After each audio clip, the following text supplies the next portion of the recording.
Thank you very much, guys. Yeah, we're excited to get into the action here for day one of the May Melee tournament that's going to be kicking off. And there's a lot of teams that we didn't really expect at all to be here in terms of our predictions.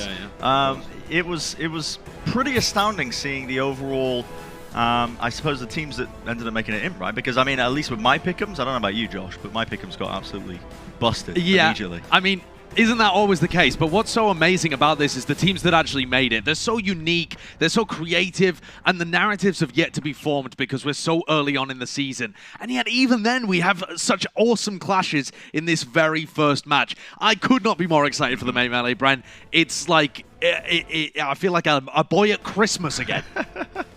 Yeah, it is exciting, isn't it? Because as well, it's like the stylistic differences that we're going to see between these two regions now finally clashing. I mean, the North American teams have all traveled to Hawaii. We only got to see that once last season, Brent, and now we get to see it 4 times throughout the year. I'm just thrilled. Yeah, I'm ready to get into it as well, and I'm sure that everybody waiting at home is as well. Let's take a look at the Shanghai Dragons starting roster and the starting lineup here as they're going to be heading into the first match.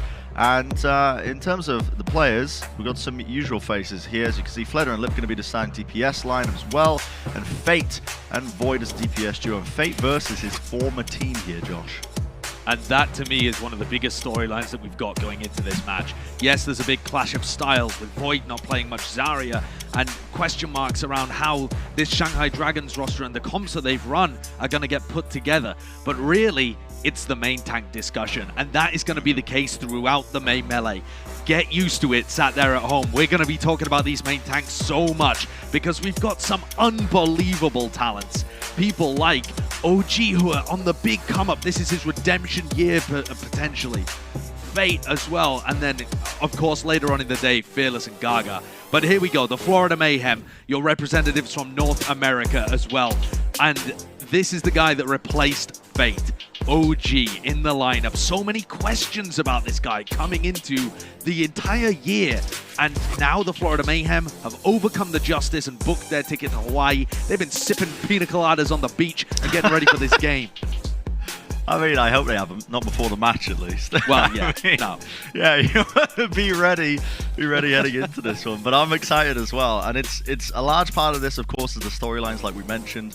You know, Fate playing against his former team, and OG this kind of come up for this guy when there was so much pressure on his shoulders, and this is really one of the first times we've seen him, you know, playing in sort of this high stakes environment that is the May Melee. And now we're heading into a matchup between our APAC teams and our North American teams, and that overall stylistic matchup is going to be really intriguing to me because we've seen, honestly, both regions take almost I don't want to say wildly different directions in terms of the way that they play, but definitely they have tendencies of what compositions they want to play and how they're going to be matching up. Well, that's what's going to be really interesting in this tournament. And that was also the case last year. And last year, we didn't get to see these inter-regional tournaments. We didn't have the option and the infrastructure set up in Hawaii like we do in 2021. It is truly insane that we are able to have clashes between the North American teams and the APAC teams online. But this is the world we live in, Brent. We're living literally in the future right now. It's unbelievable. Brent, if I had told you last year that the Shanghai Dragons and the Mayhem were matching up, your mind would have been blown. Shanghai was the winner of the APAC May Melee. Florida Mayhem was the second place. This is a phenomenal clash. It would have been great last year. It will be great this year. It's anybody's game to take. And this first map of Ilias, is going to tell us some starting pieces about how these teams want to play against each other. You brought it up earlier, the different styles that the regions have. Florida are really the jack of all trades, at least in their most recent week. They proved that they could play the rush. They proved that they could play the ball poke compositions as well. And that has truly formed them into one of the most well-rounded teams in the entire league. Whereas the Shanghai Dragons have been playing some weird and wonderful stuff recently. Yeah, and the last time these two teams played was 2019. I mean, it's just ridiculous. And now we finally get to see them play again, using all sorts of, you know, witchery that's going on over there in Hawaii, undersea cables. I'm not sure how it works exactly, but the teams are rolling out here in our first match of the May Melee. The Shanghai Dragons versus the Florida Mayhem. already we have Void on Zarya. This guy has spent less than 5% of his time playing Zarya so far in a meta that seems like it's dominated by it. And look at that engagement, so much damage. The Bionade comes through as well. OG already incredibly weak, but Fledder's the first casualty. They've been caught in the corners here, and yeah, Fledder tried to sync up a little bit.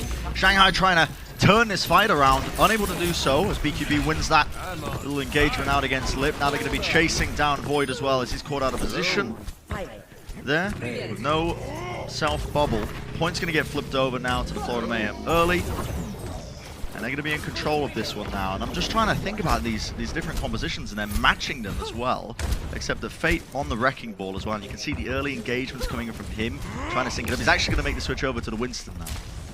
Right, so now we have some very default double bubble compositions coming down, except with the McCree and the Echo. This is a huge amount of poke, but there isn't really anybody controlling the flanks. Ooh, he takes down Yaki. How on earth did that happen? That looked like a long-range right-click from miles away.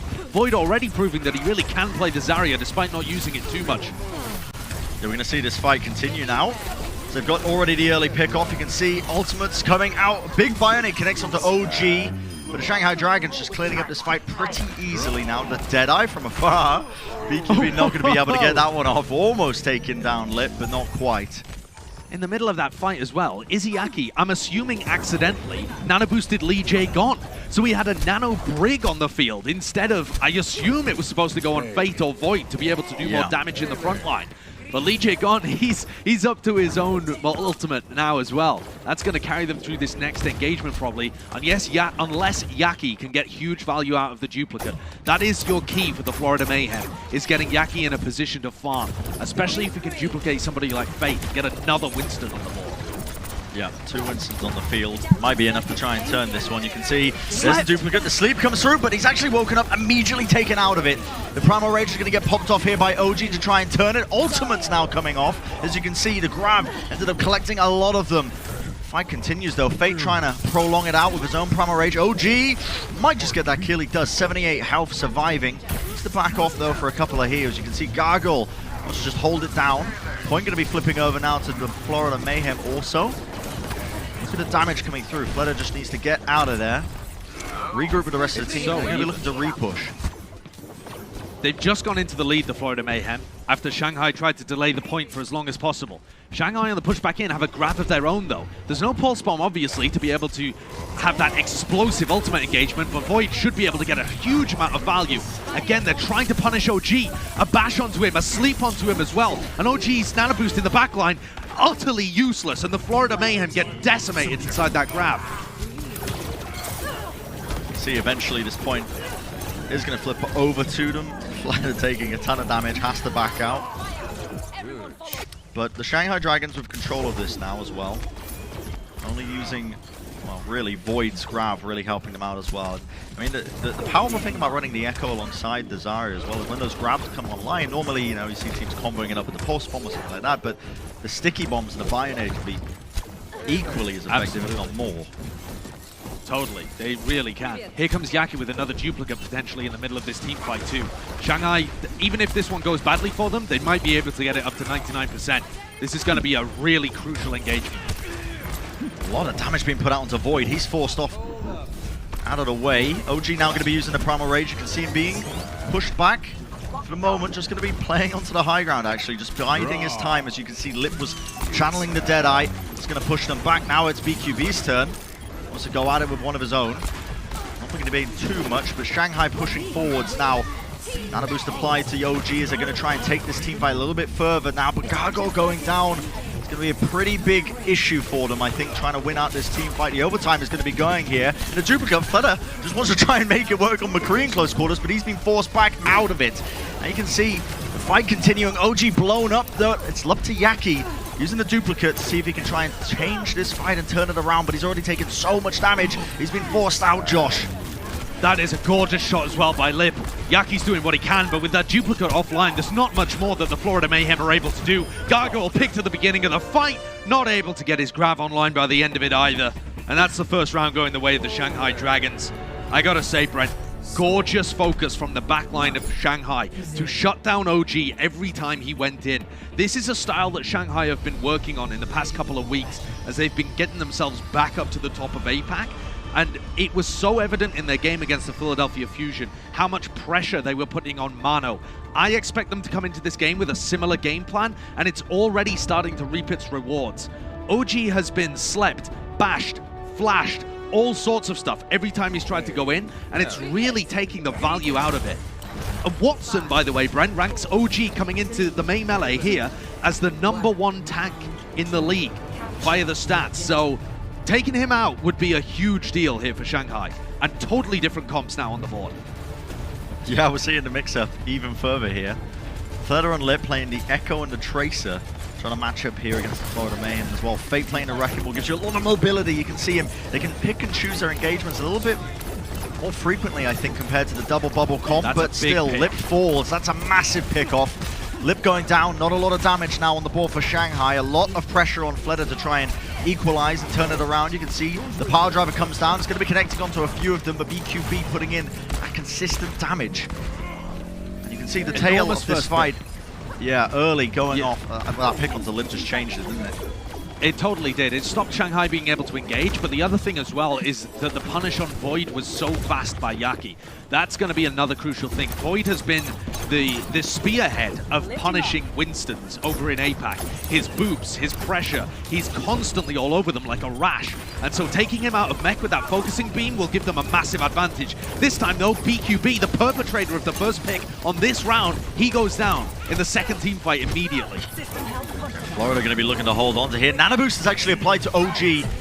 And Lip goes down. Yaki trying to do his best. OG finding a pick as well onto Fleta. Both the damage dealers of Shanghai are going to be falling early on. The Transcendence comes through. Shanghai want to be opting to try and turn this fight around in their favor now. A lot of healing coming through, but do they have the damage to find the rest of these picks? Already they've got 2 as Slime falls. You see Yaki ended up getting the duplicate now, and he's going to be coming in with a Transcendence, trying to heal up the rest of his team, but it's not enough.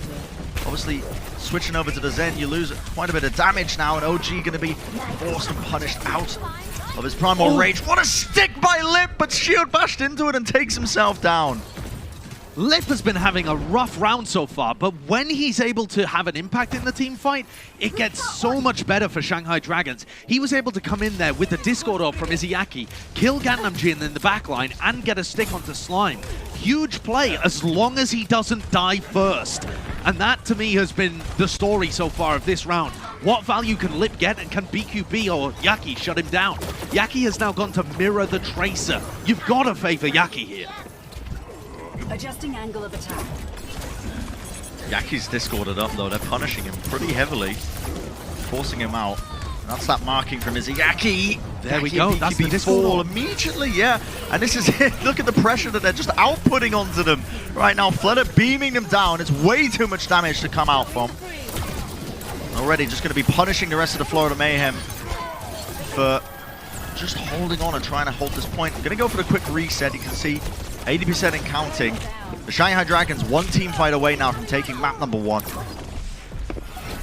Yeah, Florida are going to have to get back into this one some way or another. Yaki's dead so late there as Fleta attaches some stickies to him. He was doing that in the 1v1 as well, actually. Absolutely brutalized Carpe. Just as a little warm-up there. OG onto the point, but he's not going to get his primal up. Punished intensely. And how does Florida win this fight? So many ults, but they can't even touch. Yeah, they just couldn't touch it. And the Shanghai Dragons coming into this one with a very good game plan of how to shut down what Florida were trying to do. A lot of it coming down to the DPS as well. The battle between a lot of these guys. And it's interesting as well, you know, you prioritize a lot of that effort, trying to focus down Yaki on his Tracer. You know how deadly it is. They come out on top early on. And I remind us as well, a lot of people predicting the Florida Mayhem to be the favorites in this matchup. This early map lead by Shanghai, absolutely critical. It completely is. And remember that we're in our May melee, which means loser's pick for the map. So Florida Mayhem are going to find themselves in a position here where they have an opportunity to pick the best platform with which to rebound. Absolutely, yeah. And we're going to find out just how the Florida Mayhem are going to be able to do it right on the other side of this break, ladies and gentlemen. So do not go anywhere. We'll be right back with even more of Watch League action in the May Melee.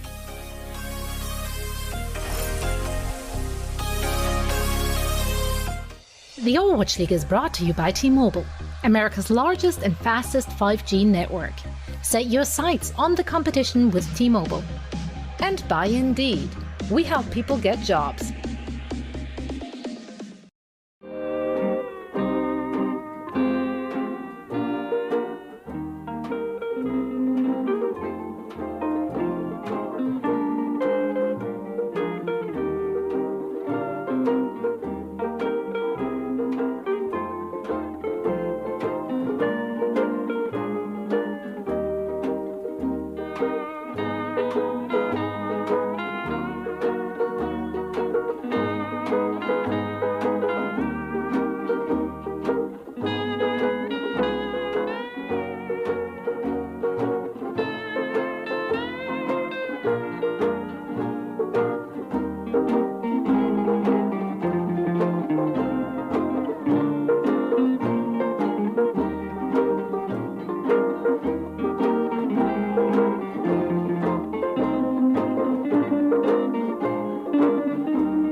The Overwatch League is brought to you by Coca-Cola, the official refreshment of the Overwatch League, and by IBM, the official cloud and AI partner of the Overwatch League.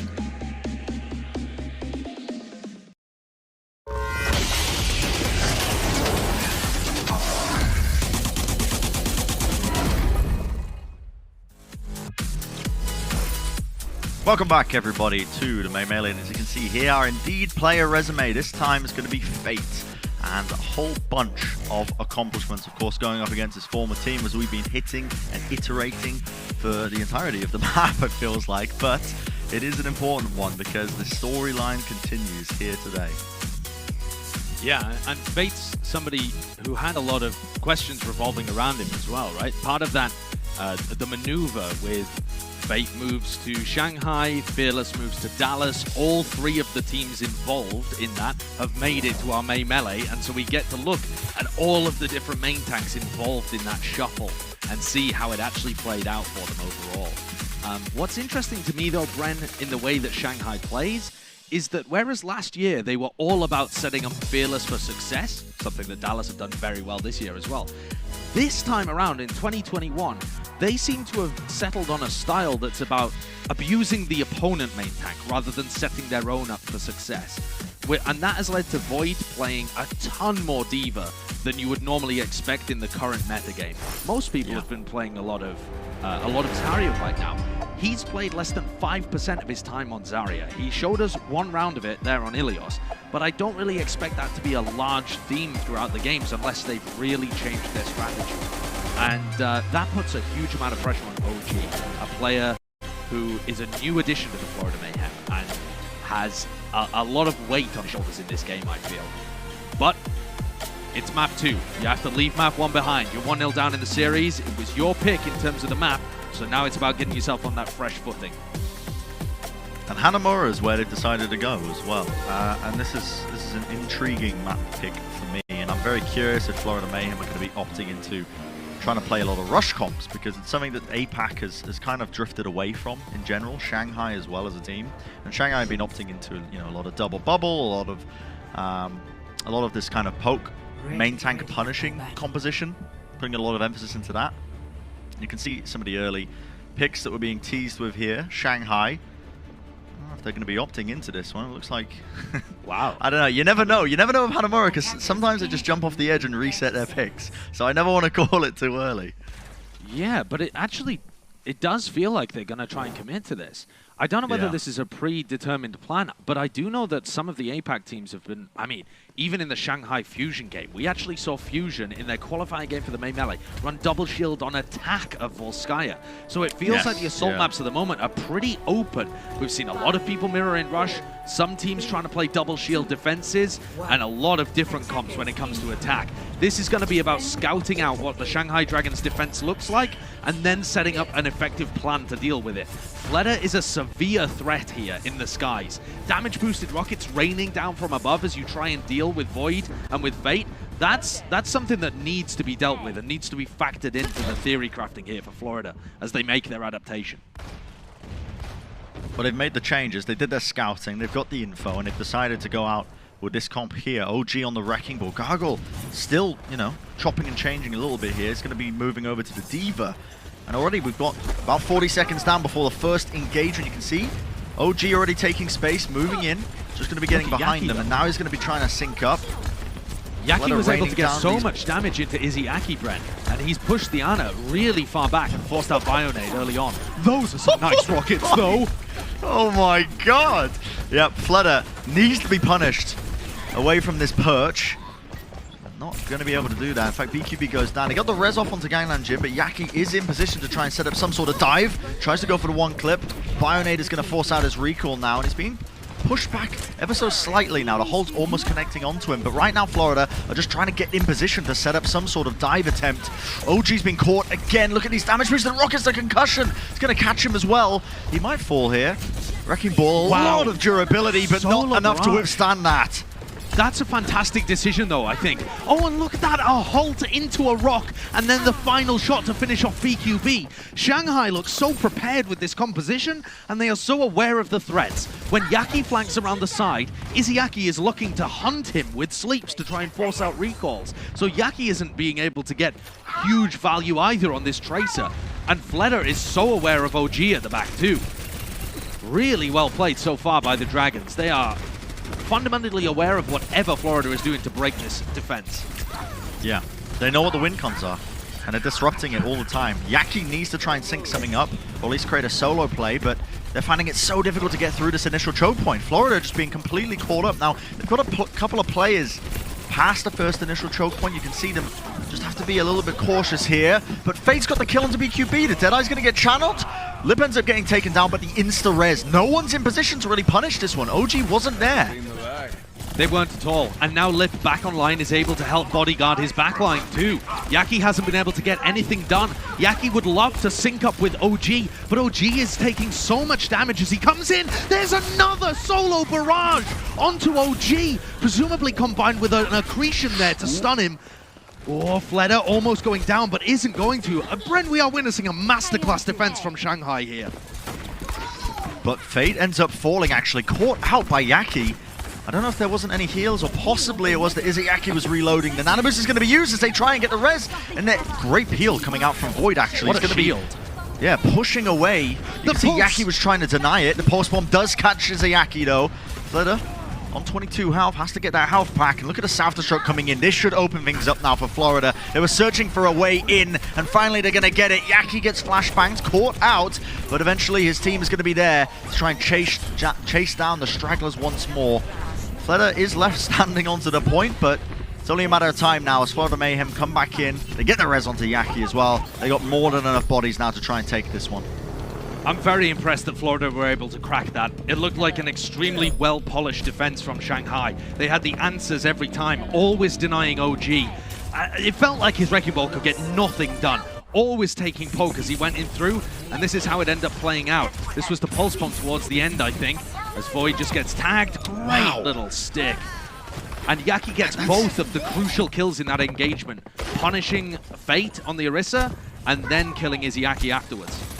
The confidence of Yaki as well to go for the stick onto Izzyaki instead of going for the Orisa ultimate. Normally you see people trying to prioritize that. It's a big target, honestly. It's a game-winning or team fight-winning ultimate typically. But now Florida setting up for another approach. You can see the nano boost. Gangnam Jim is holding on to it. Might not want to be opting to use this now. BQB goes down. They still want to commit this. Gargoyle is going to be the recipient as he's trying to chase down. Oh, a lot of kills going the way of Shanghai, though. Not going to be happening for them. The D-Mech might be coming out from Gargoyle as he overstepped himself ever so slightly. Going to get the health back. Possibly going to get out alive. Shanghai would love to get the D-Mech here. They're going to get just that, so another late kill for them. 2 minutes remaining now for Florida. BQB was on Ash, and he got out-dueled by Lips McCree. That has got to here hurt. we go. And Fleder's making the move. Was considering Farah there for a moment, but moves over to Echo as the Florida Mayhem go for a pretty big shift up in their composition. Full rush for Florida with 2 minutes left. No big ultimates to work with, sure, because of all of the roster changes that they've gone for, or the compositional change rather, but this gives them a chance. Yeah, and I was wondering when they would pull it out. It's something that they've been improving, their rush composition. Dive from Shanghai, though. They've got a lot of ultimates online, and it's more than enough to try and shut this down. Gangnam Jin caught out. And now he's going to be falling. Still might be able to get a couple of return kills here. Gargoyle just trying to keep his team alive. But Appeal, the defense matrix, not quite enough. Shanghai just power through it. And that's one of the dangers you have, Josh, I think. When you make those wholesale changes to your composition, you end up losing a lot of those ult charges you were normally going to be banking on to try and push through and take a lot of these objectives. Shanghai's comp, I mean, they haven't really made that many changes. They can they can keep rotating these ultimates. You can see they've still got so many online. They didn't use many in that previous fight. That's the worst part for the Florida Mayhem. Yaki's made the move from the May over to the Tracer, so it's going to allow them to pressure the point a little bit more. And with 40 seconds, that is so crucial, because now the time becomes their biggest enemy. How do they get in through a Primal Rage, through a Flux? What do the Florida Mayhem even do here? They have the Amp Matrix. Gravitic Flux, though, is going to be catching onto them. OG slept up as well. Still going to be able to participate in this fight. A big Bionade catches onto multiple players. Eventually purged away, though. Still, the self-destruct gets one, but Fate is in the backline with this Primal Rage. He's got the Valkyrie healing as well on top of this. It's going to be the one-for-one trade. BQB falls, but Yaki goes down as well. Another team fight that was occurring. Only 10 seconds remaining here, Josh, for Florida to try and push. They're not in any position whatsoever. Not even slightly. Yeah, I mean, Yaki's dead as well. Can anyone even get to the point? It doesn't look like it. Gargoyle's going to touch. And Slime desperately runs around. What was that pin? OG managed to catch it onto Fate, but the Nano Boost will save Fate for the time being. You can see another pin. Great sleep coming out from Izzyaki. The overtime, once again, will start ticking. Florida just lays down the Earth Shatter. But that's going to be the hold just before checkpoint B, and Shanghai are going to be very pleased with this. This is a team that has done their homework. They look so good, Brent. Shanghai look right back to where they were. A very shaky start to the season for them. Remember, this is the team that lost 0-3 to the Chengdu Hunters as they began the season. And now they've rebounded to really master a bunch of unique compositions. They are not playing the meta. They are playing off-meta picks and making it work for them. This is different to anything that Florida have come up against again. Playing against a Farah McCree on point A, playing against a Winston Sigma composition on point B. These are not things that the North American teams are playing. These are things that Florida has to adapt to on the fly. Yeah, testing the adaptations of your opponents. It's one of the ways that I mean, it's definitely a win condition if you can make it happen. Playing those off-meta picks, it can work against you sometimes, especially if a team is very, resilient to it, I suppose. But Florida Mayhem, you got to imagine, these guys travel all the way out to Hawaii. A lot of pressure that they're feeling in the first match of the May Melee. Shanghai. Definitely. Yeah, they've come into this, and I was so curious about the stylistic differences, what these teams would be throwing out as well. And they've just come out with, really, at least on Shanghai's side, they've come out with some very interesting stuff. And now you're seeing, again, they're teasing us a little bit here with some of these early picks. Might be doing a little bit of scouting, or they might just be opting into it. Shanghai Dragons' rush composition looked pretty poor at the beginning of the season, but they've done work to it. Fate's not exactly fearless on the Reinhardt, but he's holding his own when it comes to these kind of comps, and it looks like that's what Shanghai wants to go for. There's the teleporter. What was Florida's answer? It looked like that was an attempt at Yaki getting stickies off, but it didn't quite catch damage onto anything. Typically, you see teams play aggressive at the choke before the TP goes out. Florida opting for a bit of a later engagement. They're going to be rewarded for it. You can see that's an overwhelming victory.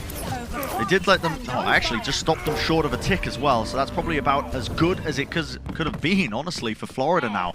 Not losing, I don't believe, any player, building up the ultimates, and it's forced Shanghai to make some switches. Yeah, these are big switches going on now in the Dragons composition. We're playing a kind of a dive style, except you've got the Mercy backline with Lip. That is an enormous Bionade from Gangnam Jin. Cuts all of the healing off, almost kills Lip straight out. And it looks like they're just essentially playing for picks here in the back with Lip. You can see them fighting over the choke point. What a sleep dart. Connects onto OG.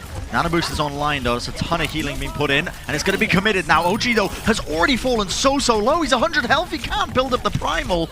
They did punish Fate though, as he tried to engage in once more. Another sleep dart. Izayaki has been so on point, the Bionade on top of that. OG and Slime have to back off around this corner, and it's given Shanghai a bit of an opening. Now the ults are going to be committed. Bob is going to be stopping them from trying to again push through. Izayaki just puts an end to it. Another quick sleep dart.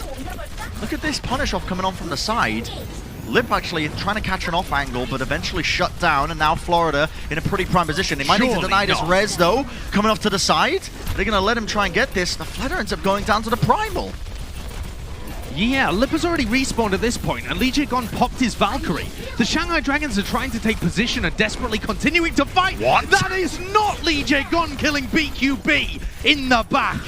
You can't be telling me that that's what just occurred to set Shanghai Dragons up for the team fight win. Well, they still want to keep fighting this one, of course. Off the back of the heroics, you can see Yaki's going to be taken out of the duplicate form. The fight's not over just yet. Lee Jae-gong just gliding away, eventually gets brought down by the beam. Yaki needs to be healed. He's being pressured very heavily now. He's going to get the mega health pack. Bob is out on the field. South Stroke comes through, connects onto Fate. As I believe Fate was sleeping there. Again, some huge plays coming out from both team support lines. Now Shanghai still want to be holding on to this point. They're going to get a couple of ticks, but it looks like Florida might be setting up for the re-engage, and indeed they are.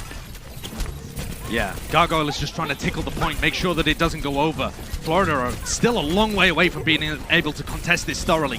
Yaki makes the switch over to Tracer, and they're going to go back in here, Brent. Yep, they're going to try and touch though. 99.7% to sleep onto Yaki onto the side. He's going to be taken out flat with the two-piece. And now Florida Mayhem, they've lost too many of their damage dealers and not going to be able to overwhelm this one. A big Bionade is not going to be doing too much for them. Shanghai going to be capping that point up. And now going to be rolling forward, seeing how far they can really take this one. They only need a single tick, Brent. They have 3.5 minutes to be able to convert on this. Lee Jae-gon made the move over to the Lucio, and he's going to stick on it.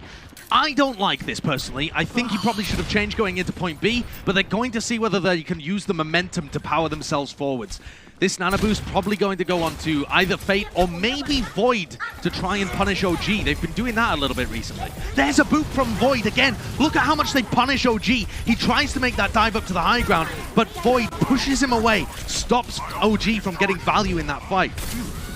Everybody taking the high ground control. The point pressure as well. They've got to try and contest this one. They've almost got the single tick they need to win this map. OG with the primal has to try and get this kill. He does eventually get on to Lee Jae-gong.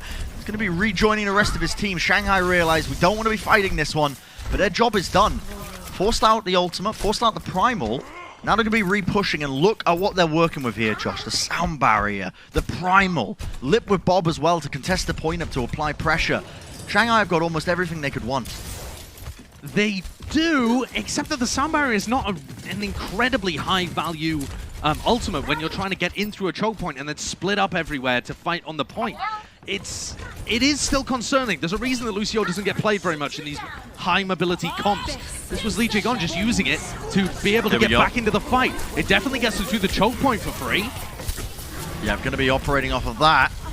Fate using a Primal Rage, just trying to catch out Gangnam Jin. The Nano Boost was applied a little bit late, just about fades now, but Florida are the ones who are coming out on top. Bionade again. Gangnam Jin is just immortal. He cannot be killed. Corralled into the corner, but it matters not. Shanghai, and now, I mean, they committed a ton of ultimates into that fight, and that's going to force them now to make some switches as they realize, okay, well, if we're not holding on to these ultimates, we got to try and do something about this comp. And I hate to be the bearer of bad news, but again, I just don't see where the value from that Lucio comes from. The sound barrier got completely kited, and then, oh, hello. Well, this makes a lot more sense. If Lee Jae-gon's going to go back over to Lucio for them to play Rush, fair enough. Shanghai, they've been doing okay at this, but this is giving me vibes of Florida against the Atlanta Rain. What? That is dirty. Oh my goodness. And Shanghai, I mean, they were behind on ult economy as it was, but Yaki just makes it just one step further. The one clip. Oh, I mean, yeah, you can't be pushing that one. And Shanghai forced to hold on. A minute left now on the clock. We could be seeing a drawed scenario here. Florida, they've got a lot of tools to try and stop this push attempt by Shanghai.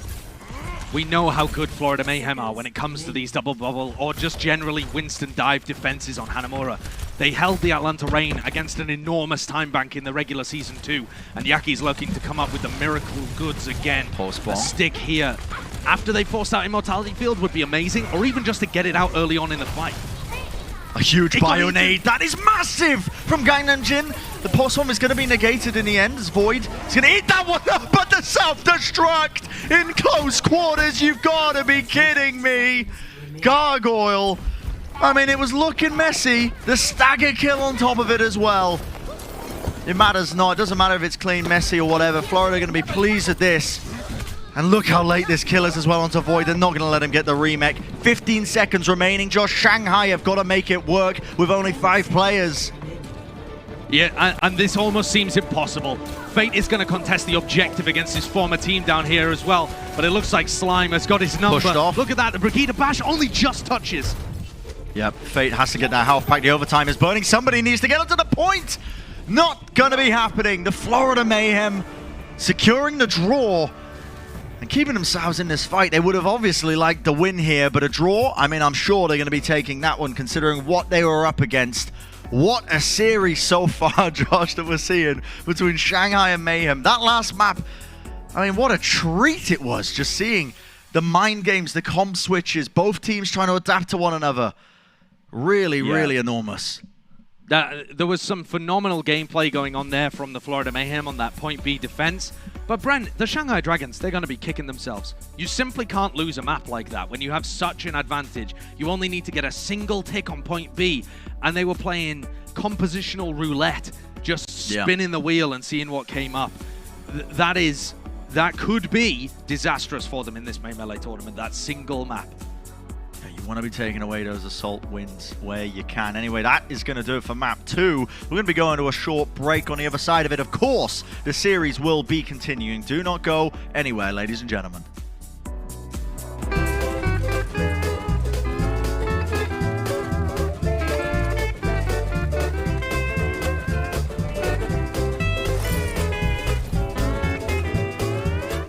The Overwatch League is brought to you by T-Mobile, America's largest and fastest 5G network. Set your sights on the competition with T-Mobile. And by State Farm. For auto, home, or renters insurance, like a good neighbor, State Farm is there.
The Overwatch League is brought to you by Cheez-It Grooves.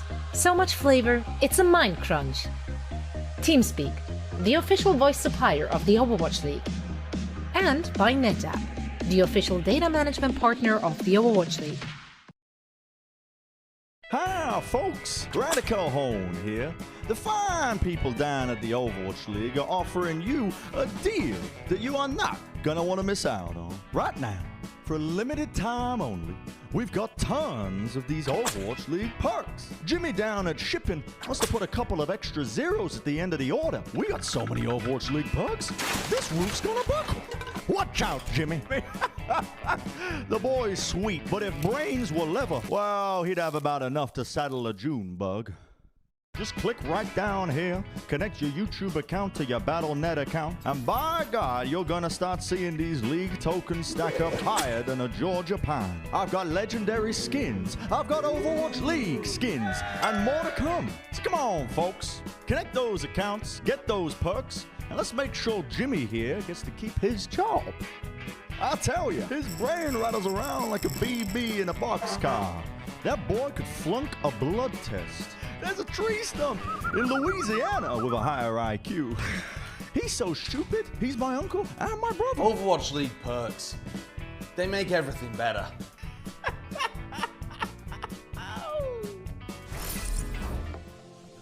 Welcome back, everybody. Yeah, I mean, I think Randy's going to be getting a couple of OSHA complaints as well, maybe from Jimmy as well. It really isn't fair. It really is not fair the way that you treat me at our second job. That is extremely... It's extremely rude. I don't know what to say. What do you mean, they're different people? You know, oh, right, Randy yeah. and No, Jimmy. no, those are definitely different people. Ooh, you got to maintain the illusion, Josh. You got to maintain the illusion. Spend all my time working at the Overwatch League. I don't work down in the shipping yard. Anyway, yeah, I mean, that is someone else. To celebrate the first tournament of the season, we're excited to release a skin that captures the fighting spirit of competition, MMA. Get it while it's on sale now through May the 11th for 200 tokens. There you go, you can pick that one up for just 200 tokens. And taking a look at our power rankings here with IBM Watson as well. I mean, the desk was alluding to it, we were alluding to it, but look at the shifts as well. You can see a lot of the Florida Mayhem guys just on the big glow up. Yeah, they have 4 players in the top 10, which is the most out of any team, obviously. And the 2 players I want to focus on here, Yaki, making it into the top 10, right? He is in 8th position, went up 29 places. He's been playing like a beast on Tracer. Weirdly, the Florida Mayhem coming into this have 100% team fight win rate when he gets the first blow on Tracer. If he gets the first pick, they have never lost a team fight. It's happened 12 times so far heading into this match.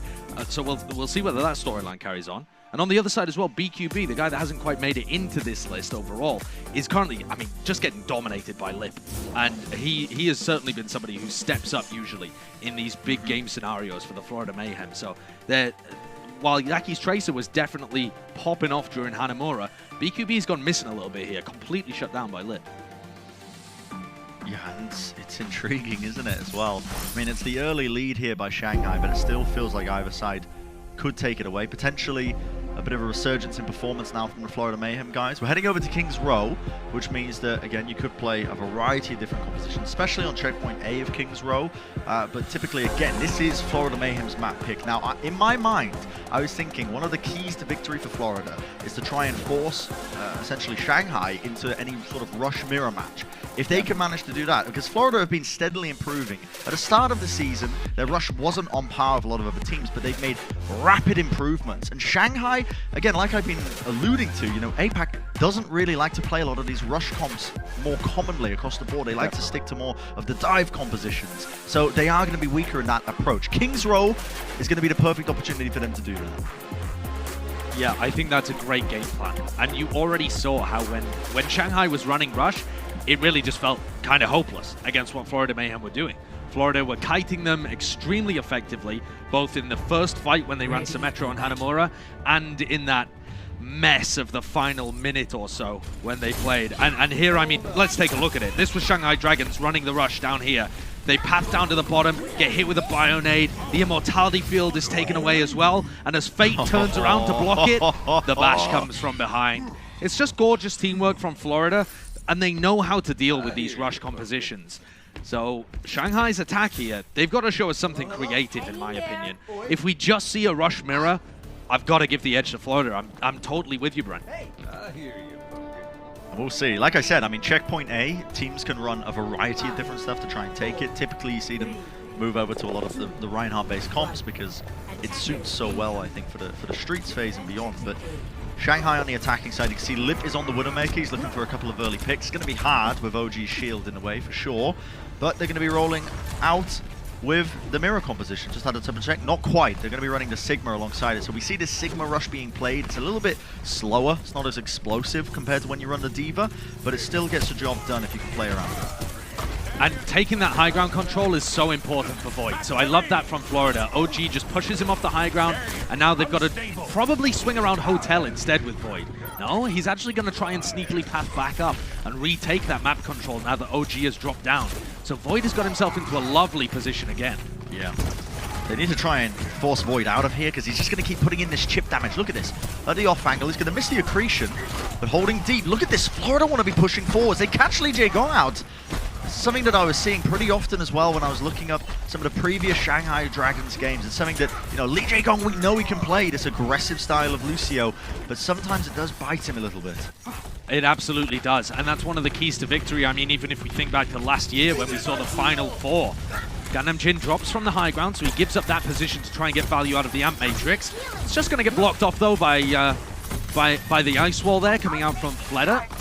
And we find ourselves with a minute and a half down, and Shanghai, all they have to their name is a bit of an ultimate advantage. Yeah, they're going to start pressuring the point, so it's going to force OG to drop down to contest. The Amp Matrix falls as well. It might get them a tick off the back of it. Shanghai don't get anything done really with the Amp Matrix. Florida just, again, playing out of the line side of it. Now the high ground. Look at this. The Deadeye!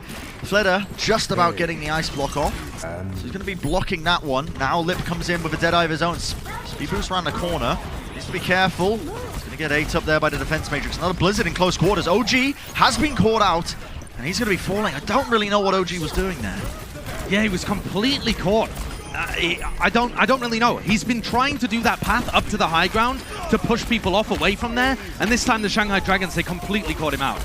And now Florida are just going to fall. So both of these maps where we've seen kind of control points with Hanamura and now King's Row at the defense, we've seen the first team set up a pretty stalwart defense and eventually the attackers grind it out. Now Shanghai are set up for a pretty decent ult bank. They've got, both teams actually have the Earth Shatter that could be game-changing, but I'm looking more towards Void's Gravitic Flux because Slime does not have that barrier online. We'll see what he can get done with it. It's a very impactful ultimate. Obviously, the Immortality Field can stop it. OG is just clearing out the alleyways. Lip's hiding. Oh, Lip's been caught!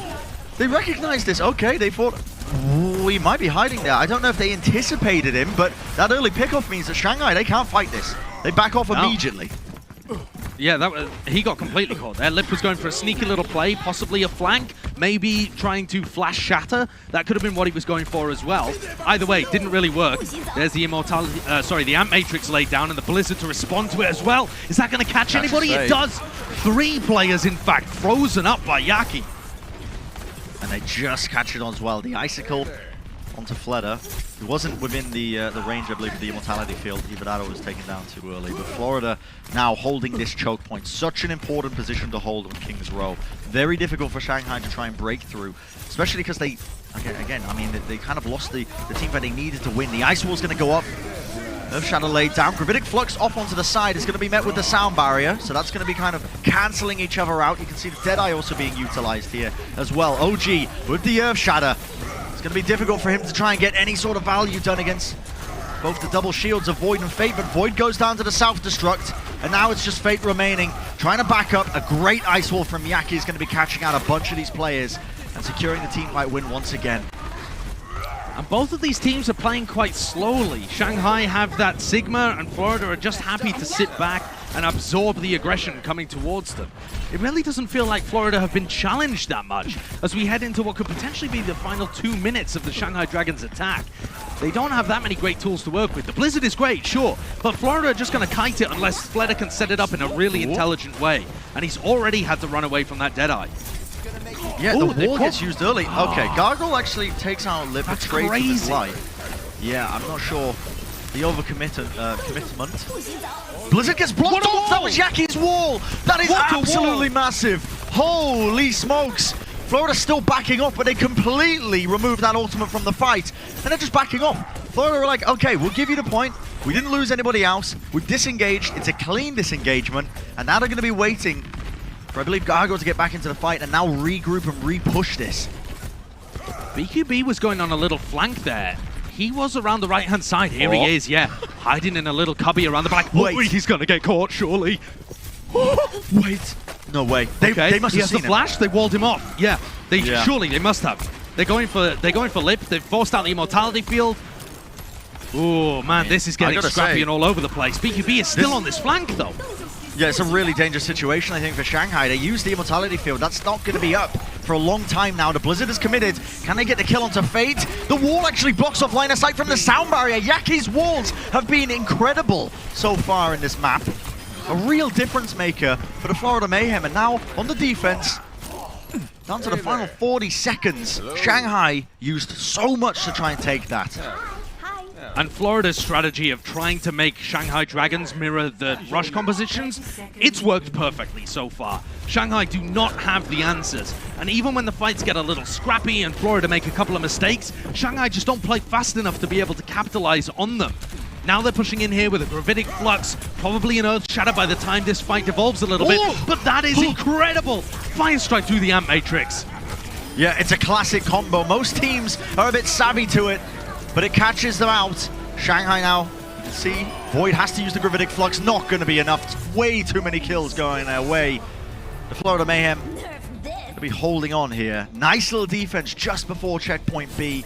It's a grand position to get the hold off on as well. It gives Florida now a clear win condition, pushing this one forward. And if you're the Shanghai Dragons here, I feel like even though you would want to play the rush on defense, you can't, right? You have to essentially, you basically have to full hold them. You either have to full hold them or hold them really close to the archway. That's your win condition. So do the Shanghai Dragons have something unique? Will we see a cool composition? Some Pharah maybe coming out, some double shield that they've cooked up in the back, in the lab? Or are we just going to see them try and invest in the rush, the thing that hasn't worked out for them so far in this series? I'm so interested to see the depth of the Shanghai Dragons, because that is the real strength of Florida, is that, okay, they might not be the best in the world at one specific composition, but they're great at a large amount of them. Attackers incoming in 30 seconds. Yeah, and I've been very impressed, I would say, I think, at the rapid improvements that Florida have had in compositions that they've been weak at. I think the coaching staff has done a brilliant job with kind of bringing this team up to the kind of level where they can compete with some of the very best. And Shanghai, right now, obviously, on the defense, they're going to be going for the rush composition. Yeah, Void again on the Sigma. 2, 1. Attackers incoming. Florida know that they can just mirror, and they are probably favored. They can feel pretty confident about that. They obviously haven't played against this team since 2019, when the rosters all look different too. But this first clash, I think, will have given them a bit of confidence. Instead, though, Florida are going for a double bubble composition here that uses a lot of poke damage. BQB and Yaki, especially when Yaki is damage boosted, they're just going to have so much break for Fate and Void's shield. And the pick potential, too. Yeah, and you see it just coming to life right there. That early pickoff and this eventual just slow take of the high ground control. You can see BQB lays down just the arrow, so he's going to be getting a lot of information out of that. Now he's taking these slight off angles, just being pressured and pushing them into the hotel. It's worked out beautifully for them. The Florida Mayhem are going to be just taking this one. Not really losing anybody. Yaki does go down in the end, but it's a huge come up for them. A rapid takeover means they've got a lot of ults now pushing into this street phase. And look at that. That checkpoint is not far away from taking away the map. It certainly isn't. Big ultimate's potentially going to be coming online here for Florida. Yaki, that is a great bubble from OG. Saves him as Yaki was dropped to the floor there. And Lip is so weak. Fate destroyed. I mean, this is just dominant, right? It is absolute dominance. And that's Shanghai trying to take the early positioning away from them. But Florida recognize, like, okay, if we take the fight here, if we win it and hold them this close, I mean, we don't have to fight at this choke point anymore. The Dragon Strike gets committed, and it gets AJ gone. What? How? That is crazy. I mean, literally, they're saying in the match chat, what? How? High? Huh? Yeah. What was I mean, that? this is just... You can see it a This clear feels like a divide. bit of a collapse from Dragons. At least when they're running these rush compositions, they're out of their comfort zone for sure. Aziyaki has the Amp Matrix. It's the bread and butter of a lot of these teamfight wins for them. We'll see how he's able to utilize it. Lays it down. The Immortality Field is also going to be dropped. It's almost fallen. In fact, it is going to go down now. And Yaki duplicating over the Diva, putting a lot of pressure down onto Fate. Putting in a ton of damage. Self-destruct is ready. Lets it go. Gets the remake instantly as well. And while all that was going on, BQB on top of the car doesn't even need to worry about it. Laying down the arrows, lays down the win. The Florida Mayhem taking away King's Row. They're going to be evening up this scoreline. And they're so happy about that. Look at the joy on the Florida Mayhem's faces. They're not just happy that they leveled this series up. They're happy that they've exposed a clear weakness for the Shanghai Dragons. If they ever lose a map again in this series, they can just pick some map where you have to mirror the rush. If that's an opportunity that's offered to them, they can be pretty comfortable that that is a map victory. This now starts to look really rough for Shanghai Dragons, and that Hanamura draw looks even worse with the power of hindsight. If they end up losing this, like I said, Brent, they're going to be kicking themselves. They couldn't close it out there. Yeah, it could end up being just absolutely monstrous for them, but we'll find out, I think, on the other side of things, because 1-1 apiece for both of these teams. Quite astounding, I think, that we're going to be getting this close to the series as well, and what a way to kick off the May Melee between both of these squads. You can see Yaki's Ice Walls so important over the course of this series. We're going to see if he can continue and keep that form going. Well, Shanghai Dragons are going to be answering back with a couple of their own on the other side of this one. Don't go anywhere, ladies and gentlemen. We'll be right back. The Overwatch League is brought to you by Pringles. Stay in the game.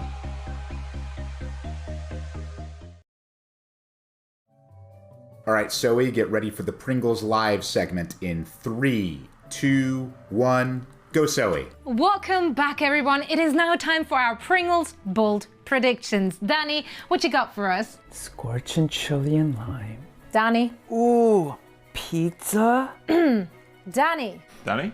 Ooh, on ranch.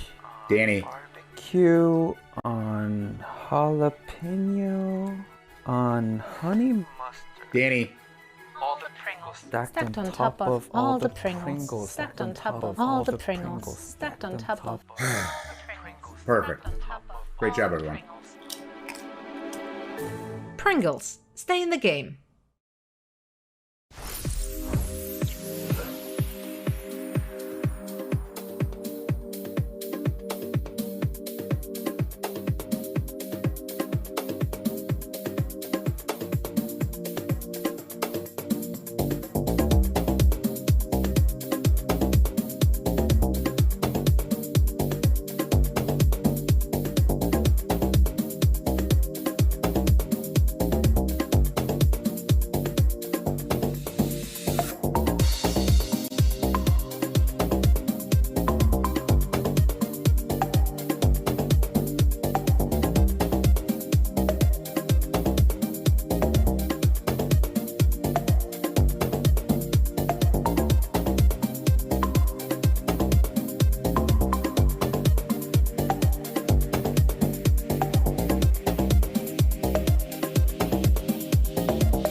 There we go, ready, man.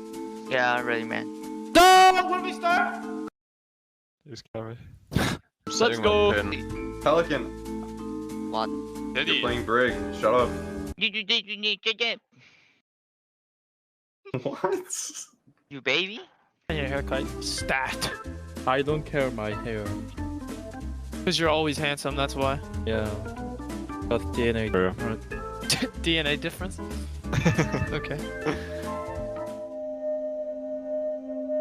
I'm not kidding. I'm serious by I know. rapping. No, I know.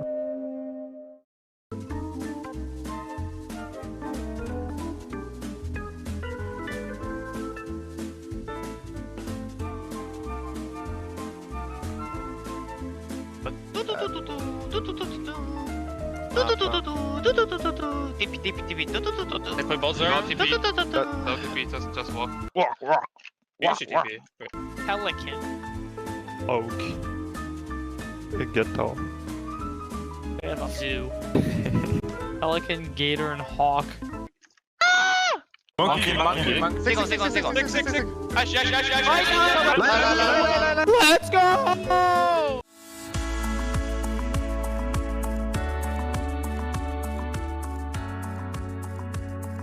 Never eat apple before sleep. Why? Only? I don't know.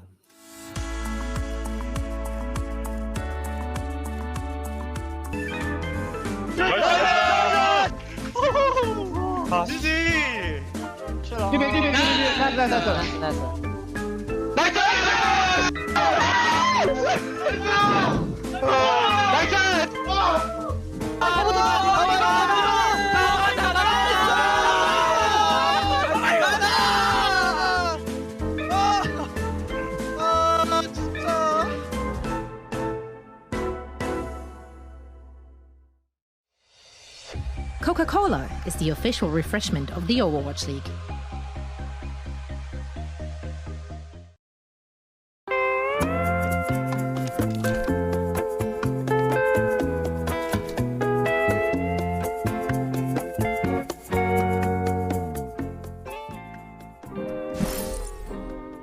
Welcome back, everybody, and yeah, as you can see, the teams are settling in quite nicely in Hawaii. I am very jealous, I'm not going to lie to you. Yeah, I mean, obviously, these guys obviously enjoying their time out on the beach in the sun and the shine, and it's all kicking off in Hawaii on the Florida side of things, and Dallas as well. They're already out there as well. Yeah, they must feel right at home with all of the palm trees around everywhere too. I'm sure they've been on the grind though too, you know. It really just boggles my mind that the Overwatch League has a setup like this. I know that I mentioned it at the beginning of the match and I was gushing about it too, but last year, this was the May Melee winners from APAC against the second place in North America. This was only a theoretical matchup that the fans could talk about and say, oh, which region is best? How would they actually match up against each other when it came to a live event where they played? We had to wait until the playoffs in 2020 for this to happen. We now get it 4 times a year. That's nuts. This is so good. Yeah, I mean, the technological undertaking of trying to make it work, obviously playing from Hawaii and connecting these two teams up so that they can play internationally is kind of insane, and all making sure that it all works as well.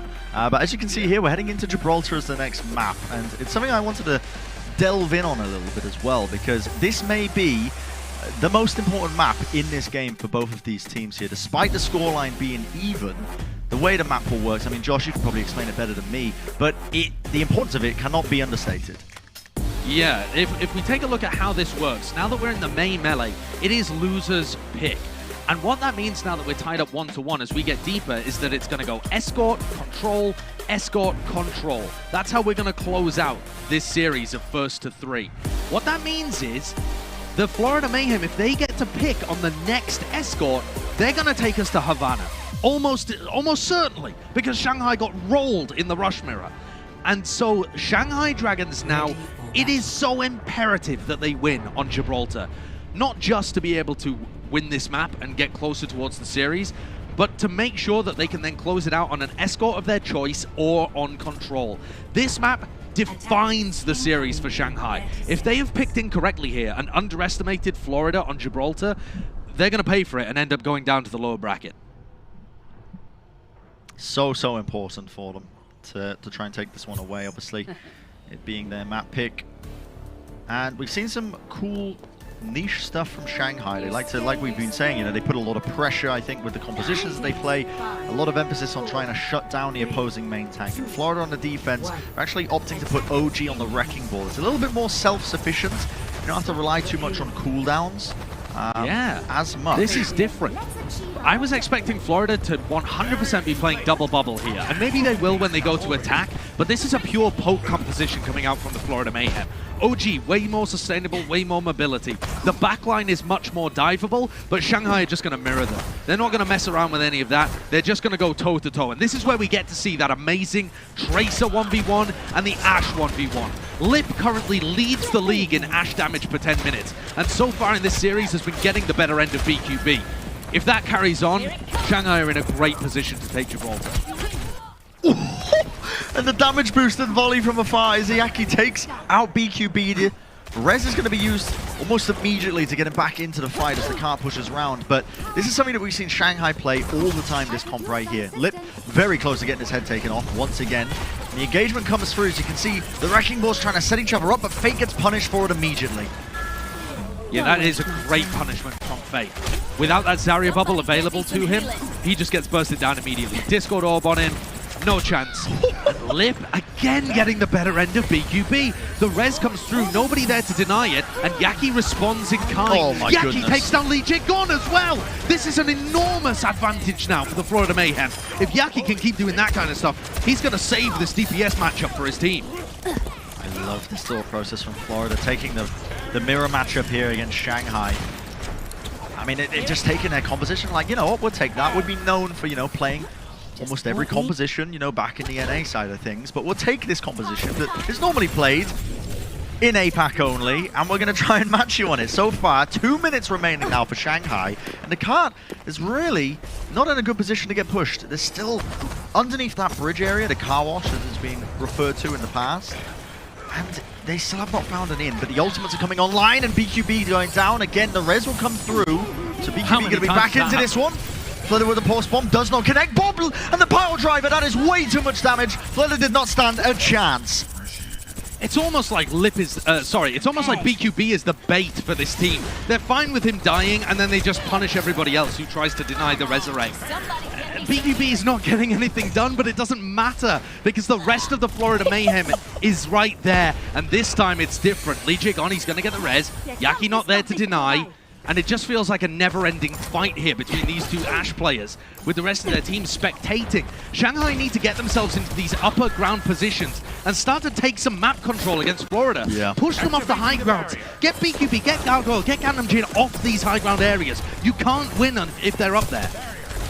Look at this, Gargoyle so close to building up the Gravitic Flux. Oh my goodness, the power driver into Bob as well, laying him into the backline. Shanghai have found all the openings they need. So explosive. And honestly, I do not envy our observers whatsoever. When you're trying to break down this comp, there are so many little things going on at once. There's the wrecking balls, the tracers trying to find openings in 1v1s as well. So many of those little things all need to come together to try and eventually win out the team fight, but it's not over just yet here, Josh. We might see one more team fight, but Yaki going down might just end it. Yaki got caught behind and Fate was chasing him. They forced out the recall ages ago, but Florida is still going to invest into this. Can't quite cancel with the accretion, and Shanghai are in a great position here. They just need to close out. Transcendence is used now, though. Gangnam Jin tries to keep this one going. Void has to use the grass just to back off. Yaki has a pulse bomb falling very low, has to fall back to the rest of his team. The point is going to be pushed off here. The mine's almost bringing down OG. The res is off, but Fate is doing all sorts of work. Now the cart's still being contested as well. So they're trying to win this one out. They haven't brought down OG yet. OG's actually built up a couple of mines. A little 1v1 action. Fled ends up going down to the mine. OG's still alive, by the way. Yaki now, it's his turn to try and contest this one. Void so low, the overtime ticking. Only the tanks remain, but can they get the pickoffs? The dynamite comes through, not going to be connecting. Slime eventually falls. Yaki with the recall just to try and keep it moving once more, but now Bob's on the field. Florida, you've got to be kidding me. You cannot tell me you're holding on to this one. Lee J Gon's gone out of Valkyrie. The grasp, a last-ditch effort now from Void as the tanks are desperately trying to hold on, but it's too little too late. That is unbelievable. The Florida Mayhem, they were on their feet there at the end there as well. What? They know that they've had a fantastic performance. And I've only got 2 words to say to you there, Brent. Tracer diff. Yaki is a freak. Even though he got killed early on in that team fight, it was kind of the end of the previous team fight where he got caught out. He comes back in and he just stays alive throughout, doing so much more work than Fleder, putting pressure on him, pressure on everybody else. He's an absolute beast. He's a workhorse for the Florida Mayhem. I just want to remind you of the statistic again that I brought up earlier. The Florida Mayhem have a 100% teamfight win rate coming into this match when Yaki gets the first blow on Tracer. And even when he doesn't, he's still doing so much work cleaning up the fight. Fleder's been probably the best Tracer in APAC for a while. You could argue Prophet, but last season, Fleder was definitely up there right at the top. But these Tracers we have over in North America, people like Yaki, people like Striker, they feel like they're on another level.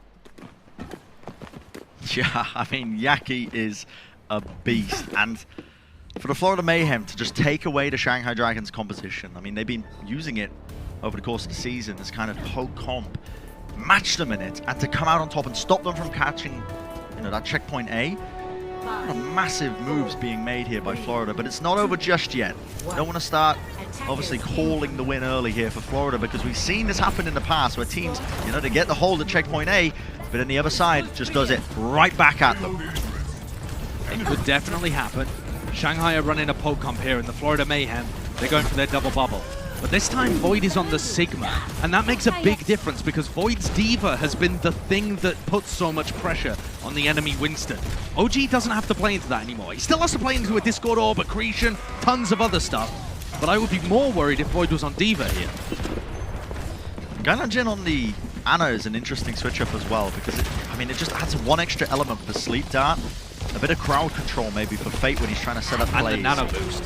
The Nano Boost to me is the most crucial one, Brent. The ult cycling, when they get it online, is almost automatically going to be able to win them a team fight. The Nano, the Grav Pulse Bomb, they just have so many tools that are extra to work with. Here we go, Florida are going to try and take the high ground here and force Void out. Already though, OG punished, they don't even need the Diva. I mean, that's going to happen with this kind of composition. Shanghai get all the picks, Void rezzed up as well. And they're going to regain this high ground control. And this is where teams in the past have struggled against Shanghai when they're running this comp. So much damage is being outputted at all times by Shanghai. It becomes really difficult to get into position to get those dives going. Because the double bubble, so reliant on, the Winston getting bubbles. As you saw just there, OG knocked down to the low ground. But it's very cool down, sort of reliant, I suppose, is the best way to put it. Definitely. Florida are getting up to some of their ultimates, but Gargoyle has just never got in position to do damage. We're 2 minutes in and he's only at 58% of his ult. Not his fault, it's just that the whole team has not been able to control the high ground and set Gargoyle up for success. Here we go, the Nano Boost engaged though. That's going to push Void back a little. It has to get something. Bob, see you later. I think he's just gone into the drink. Yep, goodbye. Lips not going to be pleased with that one. He's swimming to Hawaii to try and meet the Florida Mayhem. Okay, well that may have just opened things up here. You can see, again, the high ground being controlled. OG taking a ton of damage, but the Primal Rage is there. But while that was going on, Shanghai going to be matching one of their own. Fade into the backline. Fleder just trying to hold it down. Yeah, the Primal is just negated. It's gone. It's got nothing. And you can see how much pressure OG is under. Always the Discord Orb on him. Void pushing inside his Winston bubble to get accretions onto the big old hitbox of the Winston. As long as Fate doesn't die here, as long as Shanghai don't make mistakes, their positioning is still really good. We could see a win here for Shanghai. What a ridiculous situation that would be. Whoa, Gainanjin tries to jump out of it, doesn't work out. Fleder lays it down, but Florida may have just found their opening. Gainanjin did go down, but a rally engage now from Florida. They want to be trying to take this one. Bob is again just going to be sitting against the wall, not going to be getting too much done. And Shanghai are like, okay, well, All right, we'll give you that one. The cart's going to steadily move forwards. Grab Pulse Bomb, Brent. That's what I'm looking at here. That is the huge team fight winner. What? Okay. What? Oh, okay. Both ultimates whiffed. Yeah, and it's a big whiff now from the Florida Mayhem. I actually don't believe we've just seen that. Wasting both of those ultimates. It's disjointed.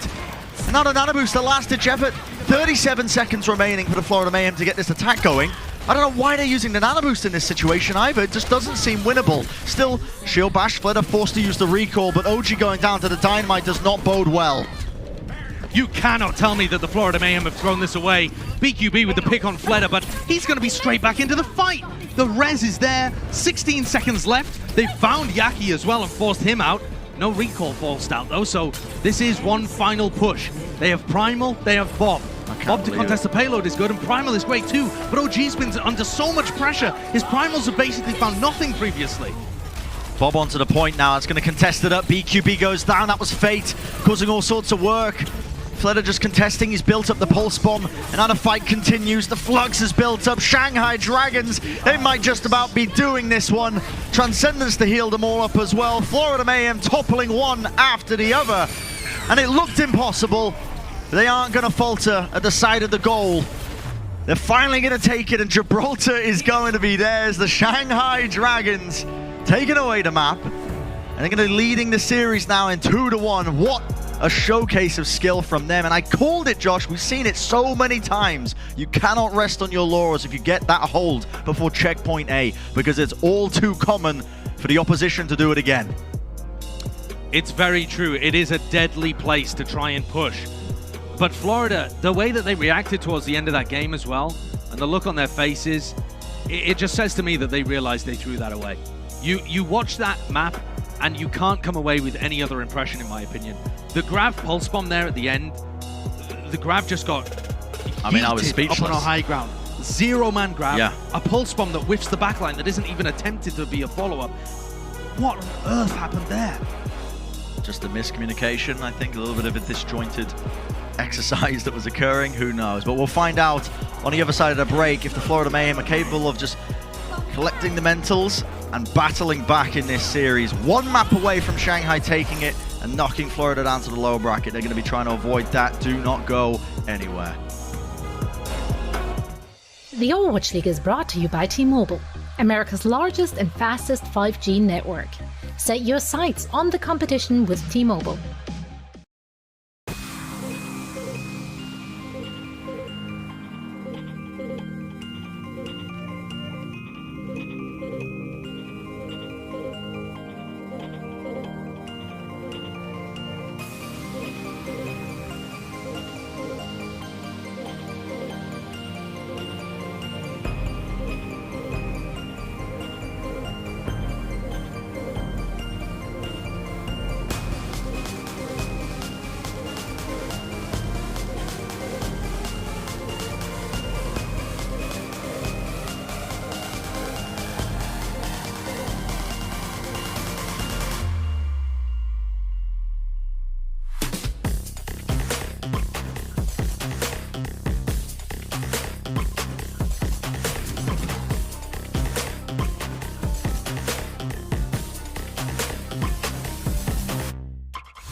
This series is certainly living up to a lot of our expectations, I think, as well. And it's so close between both of these teams.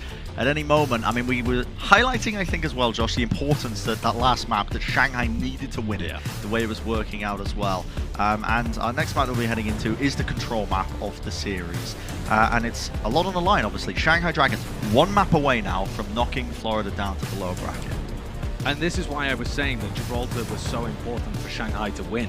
Because now, if they win the control, well, great, they've won the series. If they lose the control, they still get to pick which escort map they go to, which is really important because it looks like they want to avoid Havana and that rush mirror that might come into play.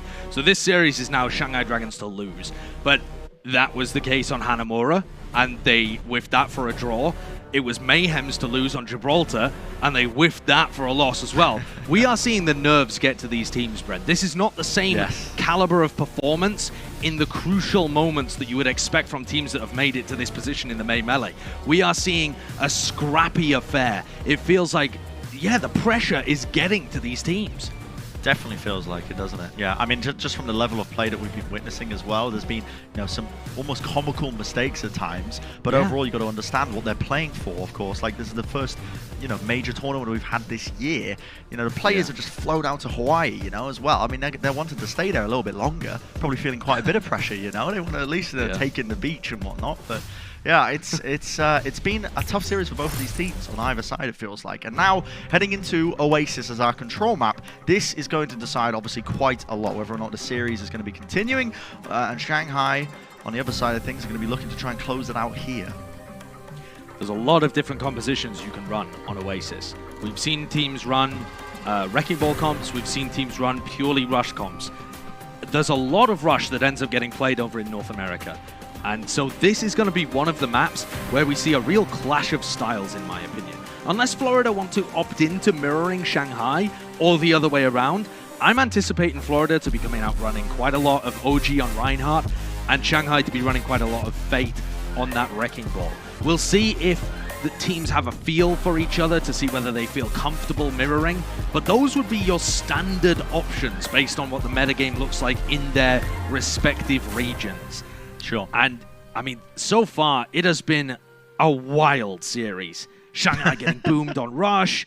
We've seen the teams forced to adapt all over the place. This battle of the main tanks has ended up taking a bit of a back seat, I feel, even, to the battle of the DPS, too. There's been so much that's been defined between these DPS duo matchups. For all that we were highlighting, it really has come down to a lot of that, the individual heroics. But as we head into Oasis and the teams get ready, you can see Florida, yep, I mean, what they're teasing right now, I imagine they're probably going to be rolling out with this as well, is the rush composition that we see pretty often. Teams in North America will clash on a lot of the sections of Oasis on the rush composition, but Shanghai have got other things in mind. And how these teams match up will decide quite a bit. I don't know if Fate's going to stick here. Is he teasing us? It looks like, no, might be sticking with this comp. I mean, no, Lee Jigon's just going to speed people out and then swap to Mercy. But other than that, oh, okay, Fleder on the Pharah. Here we go. This is cool. All right, so Florida Mayhem are going to run the rush composition, standard for North American teams, and Shanghai are going to try and counter them with a Sombra and a Pharah. This has also been something that Shanghai have tried a number of times, something that Chengdu have also tried. There's a hack on Gargoyle. Can they do enough damage to D-Mech? Doesn't look like it this time around. And in theory, this comp has a lot of answers to what Rush wants to do, you know, but the Rush composition right now, obviously it knows that a lot of the targets aren't really obtainable, but Fate rolling into the backline, 40 could escape, not quite. Losing your tank. I mean, the Wrecking Ball is supposed to be setting up a lot of these plays. Not going to be happening here. And that's destructive. Fate's health whittled away so quickly there. You've got to understand what Fate's responsibility in this comp is. Lip and Fleder can't really contest the point, and Lee Jigon and Izzyaki have to play from further back as well. Otherwise, they get run over by the rush. So it's Fate and Void's job to just contest the point over and over again and stay alive. But Fate's health got minced there. Gundam Jin and BQB were doing so much damage to him. And there we go, Gargoyle using his boosters to deny that hack from Lip. Lip, he's up to 77%, but no crucial manual hacks as yet.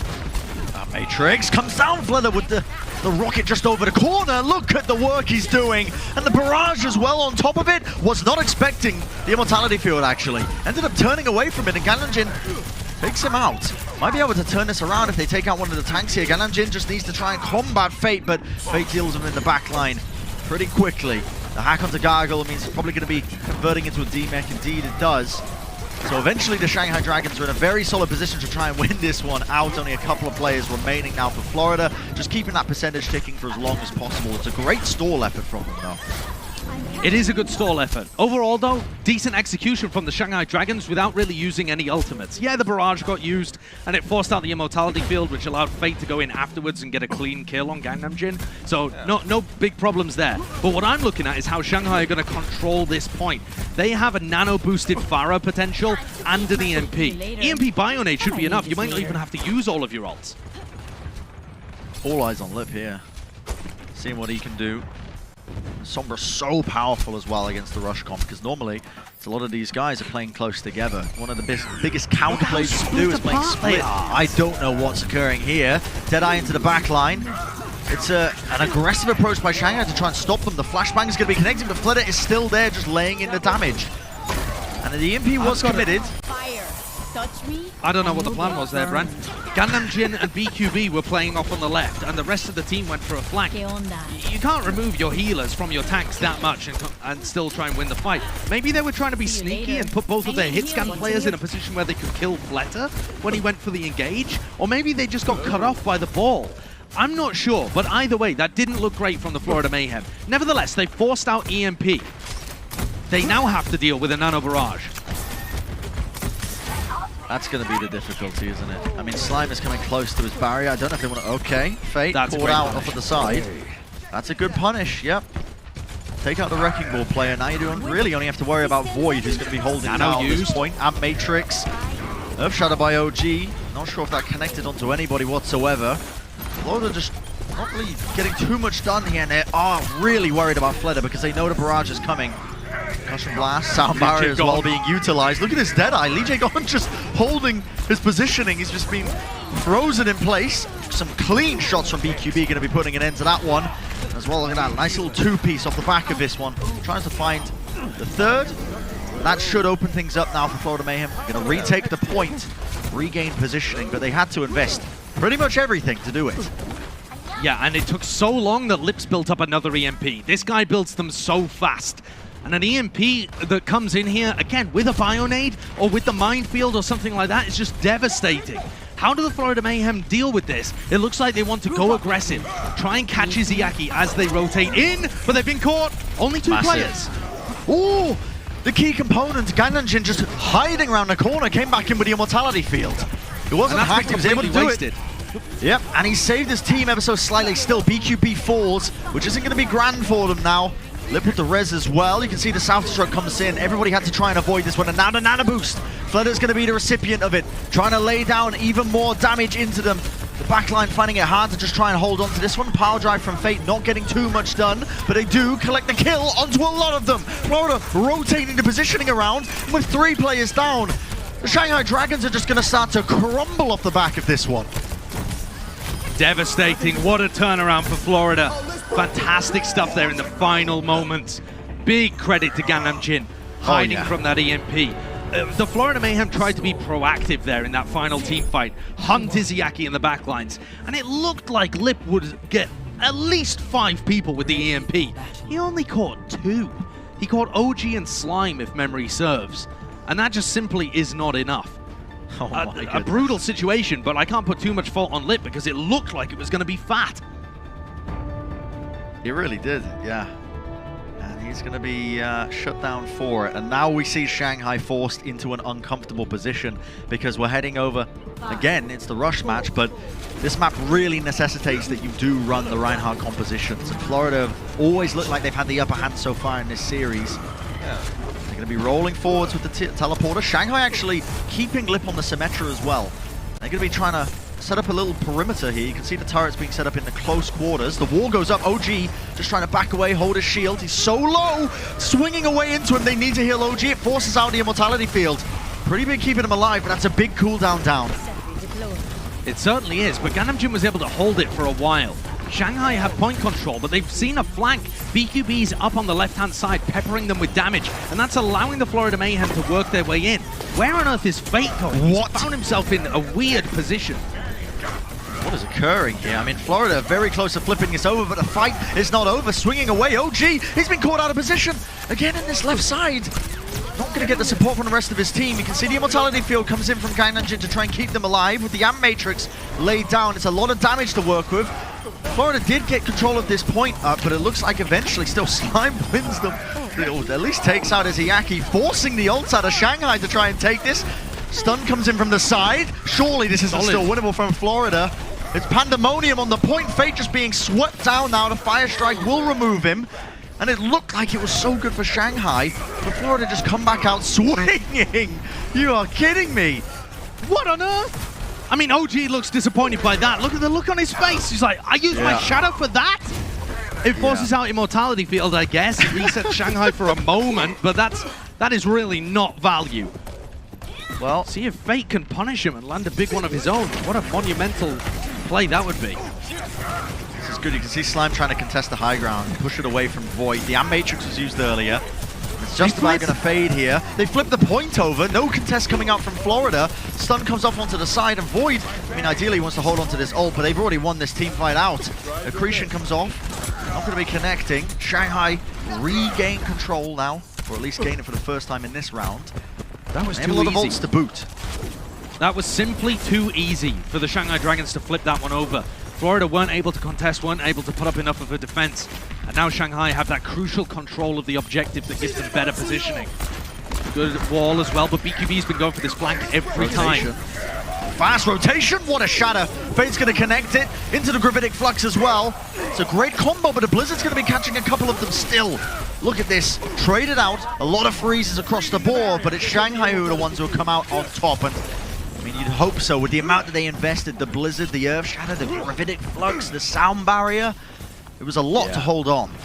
It was, but it was a much better Blizzard set up by that Earth Shatter. The first time that Fate's been able to bring the smackdown to his former team.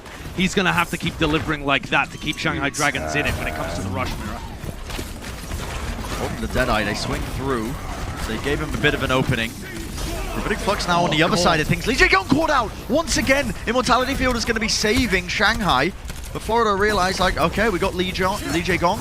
The Amp Matrix is out. We got the Immortality Field as well. Now to punish them on the flanks. The extremities are really open. You can see them just punishing them for trying to hold on. The charge, it's a desperate effort now from Fate to try and hold on to this one, to turn it around. But ultimately, Florida going to be regaining this one with 53% and counting. A late punish onto Fate is going to set them up nicely for this next team fight. Really smart identification from BQB there that Void was a target. Gargoyle just about sneaks through. Oh my goodness. You can't be gobbling up that accretion when it comes towards you, but nevertheless, BQB going for a speed boost and a Deadeye forces out the ice block from Fleta. And they're going to be able to retreat and play off their Amp Matrix in the next fight. There they are again, really aggro. Trying to play off the Amp Matrix, the Shadow's not going to be connecting. Immortality Field comes through. And this forward hold by Florida, it's worked out in their favor, committing the ults. They've won this team fight out. They'd love to get a couple of more picks off, but now we truly are in the final team fight here. If Florida Mayhem win this round, they're going to be winning the map. Yaki has a Blizzard, and look at his positioning. Whoa, what are you doing up there, son? They've all gone around it. They just kind of back with the speed boost, but they've got to try and touch the point, and they don't! The boop away, the Florida Mayhem take it away. And I mean, oh my goodness, we've been setting the stakes in this match for the May Melee, but these two teams, they are certainly biting tooth and nail. They are scrapping it out. This is an unbelievable series. It's going the entire distance. We're heading our way to map 6 in a 1st-to-3. But some of the play has just been all over the place. Yeah, you got to call it out. You can feel the nerves in this game for sure. The Florida Mayhem do a really nice forward hold there, but again, just getting a bit ahead of themselves, a little bit over-eager. It doesn't matter though, because the Shanghai Dragons can't touch. This is going to a final map. It will be decided on this next escort, and it's Shanghai Dragons' pick, because they won Gibraltar. If we're not going to Dorado, I would be absolutely shocked. I don't think there's any world in which they want to play them on Havana, but I mean, you never know. There's a first time for everything. Know. You never know with this series. Anyway, the next map's going to be deciding it. We'll find out on the other side of the break just how this series is concluding and which team will be going down to the losers bracket and which team will be moving forward.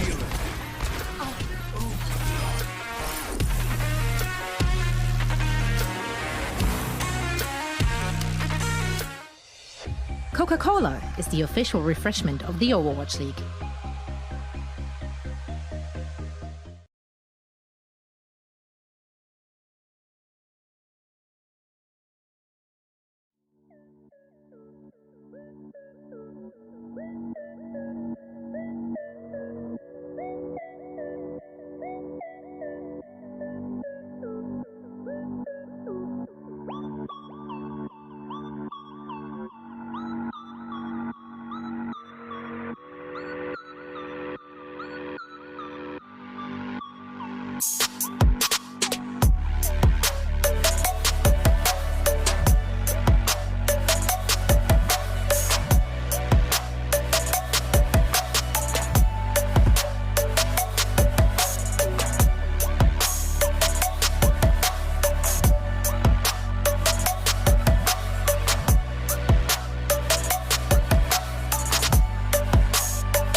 Well, it's all come down to this. The final map in the series. You can see the players pacing around, just trying to get, obviously, prepped into the right mind state here for this one, as we're heading into our second escort map of the series. It has really, really gone down to the wire for both these teams. There's been mistakes, there's been clutch moments, there's been back and forths, obviously. A lot of winnable moments for either side to really try and like close down the series and really gain the edges. But it's all got to end here. This reminds me, actually, of the Shanghai Fusion game that we just saw for Shanghai to qualify for the May Melee that we just saw in the knockouts, where it was insanely scrappy. A 3-2 win eventually for the Shanghai Dragons. They pull it out. It feels like the Philadelphia Fusion have thrown it away, but I think Shanghai kind of opt into that style right now. They're playing scrappily. They're disrupting their opponents when they want to go for very set-up plays. A lot of the meta right now is that teams kind of understand that you're supposed to give each other space and ult cycle and that kind of thing. And Shanghai are just throwing it out the window. And they're like, well, no, we're just going to scrap with you all the time. We're going to fight with you as much as we can. Fate and Void are going to try and disrupt you. Lee Jae-gon's got a Valkyrie Mercy in your backline. It's just chaos all over the place. And Shanghai are trying to thrive in that chaos. And Mayhem are doing their best to try and control it feels.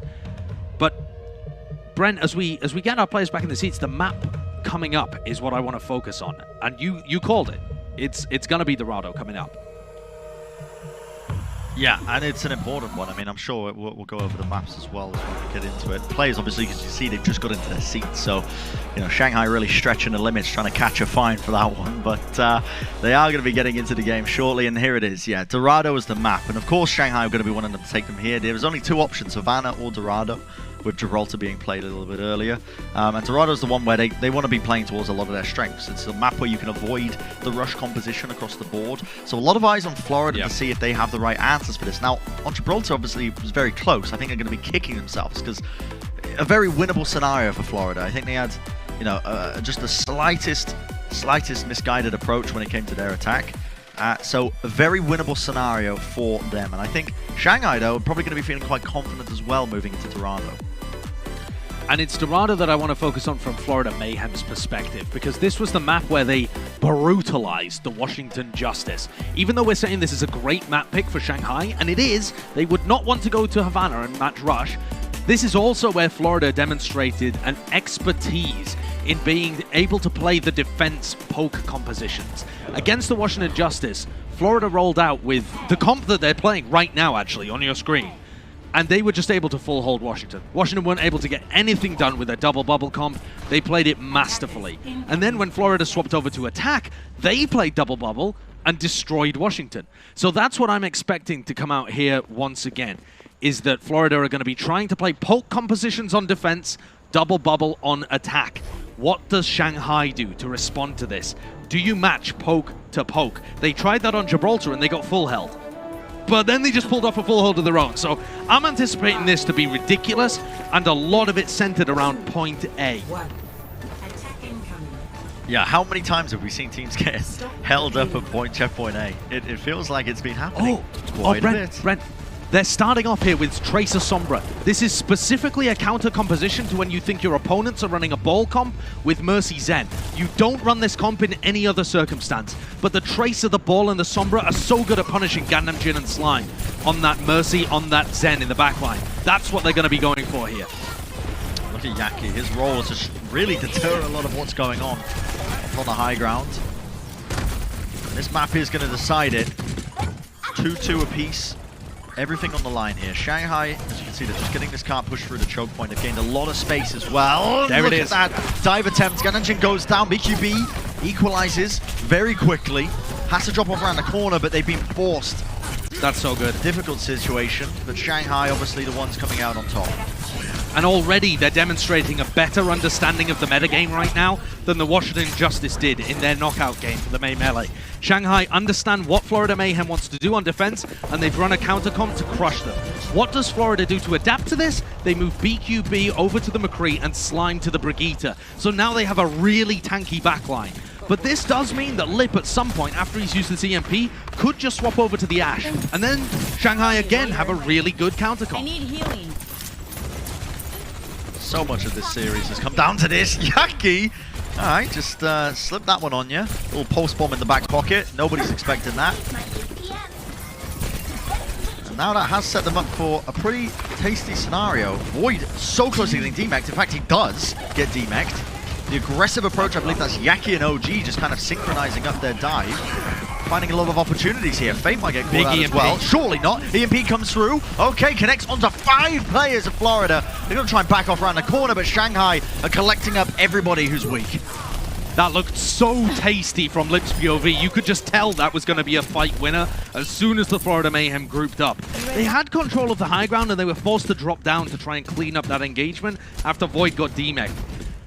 I think that Lip should probably take this opportunity to swap to a long-range hit scan, but Shanghai are going to commit to this composition. They're going to take the high ground positions, get their supports up top, and they have ults to be able to work with here.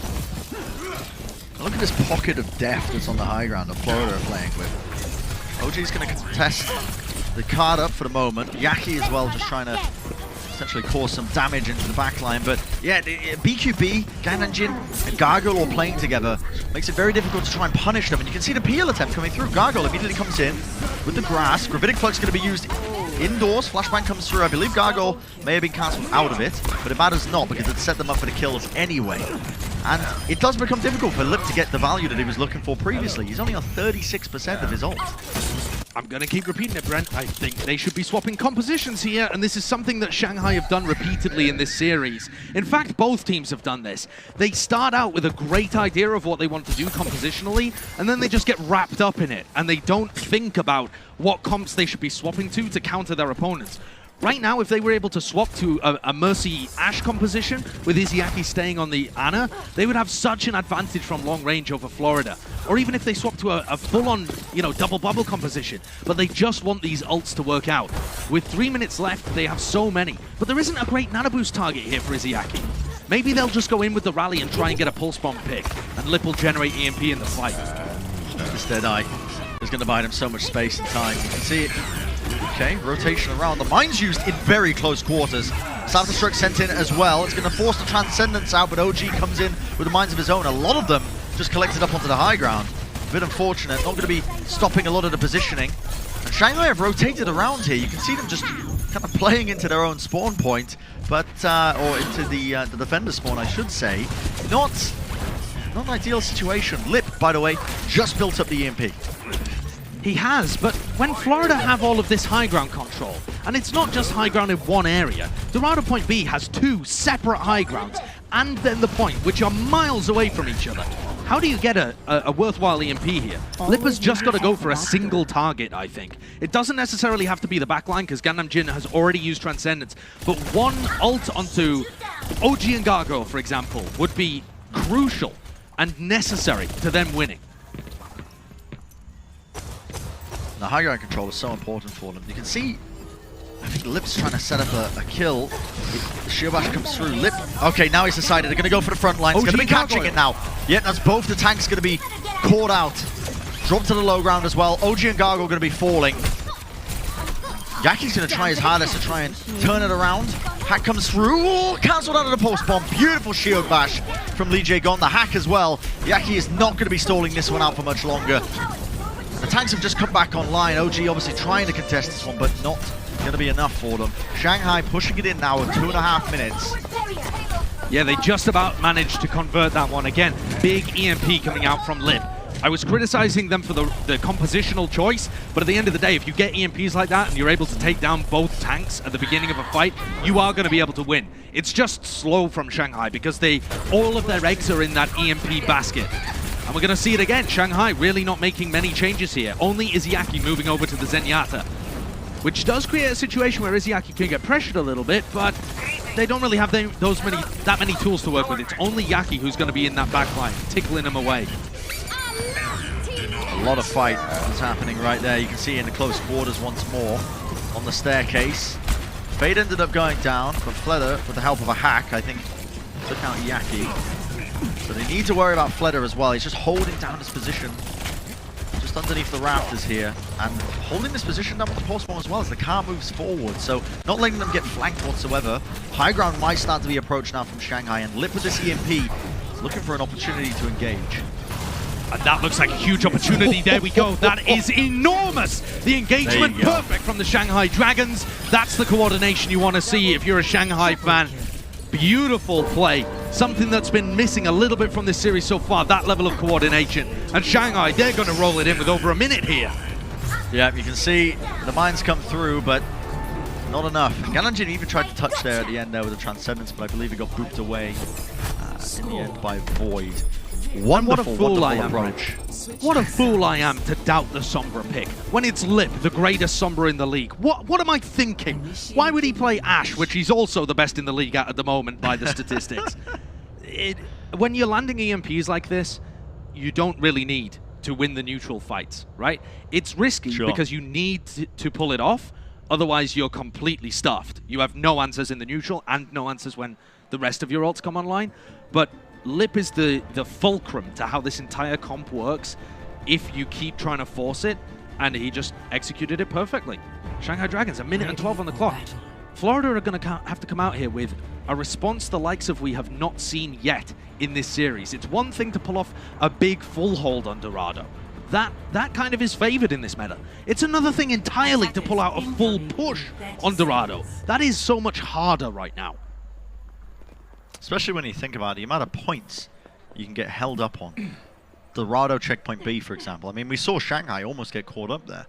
on Florida's defense. The high ground control so difficult to try and wrestle away, and then it's not even considering checkpoint C or even the first point as well. We've seen plenty of full holds coming off before they even get past the choke point itself.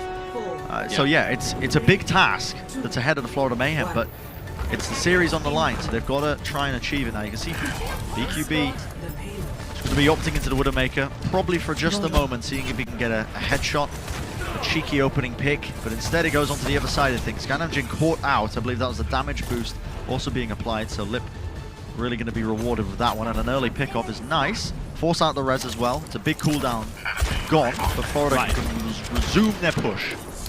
But we are seeing mirror compositions here, Brent. Florida aren't running that Sombra and Tracer counter composition. They're just trying to mirror them. And that means Yaki has to play like a beast, like a freak in the back to be able to apply the same level of pressure. And instead, it's Shanghai who are getting all the picks. That's a great punish though onto Fate. He overstepped himself there. Overextending for that pick onto Slime could be punishing, but he's going to be back in the team fight pretty quick. BQB's just trying to get into some of these angles, push Lip away from the high ground if you can. It's a difficult task. And look at this card as well. You want to be trying to get this through the choke point. With this comp, obviously they need to pick and choose their moments to dive. Ganamjin falling again.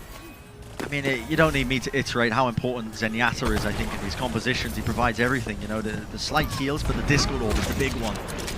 And it just means that Shanghai Dragons are just slowly winning this fight out. Yeah, Flutter does go down, but the Tracer will be back shortly enough. Yeah, both Tracers actually get traded, and Yaki gets rezzed. So Florida have wasted that res in that fight, but they have a Tracer in the engagement slightly earlier. The problem is, both of these comps are so slow-paced. If you don't have the Sombra and you can't just hard dive the back line, these compositions are going to be a slow grind. A battle of who can punish the enemy ball, who can get picks with their Ash. And Florida don't really have any way of turning up the tempo. That's a big one, though. There you go. Okay, post bomb laid down from Yaki. With his Yaki down, the res was used onto Void to bring him back into the fight.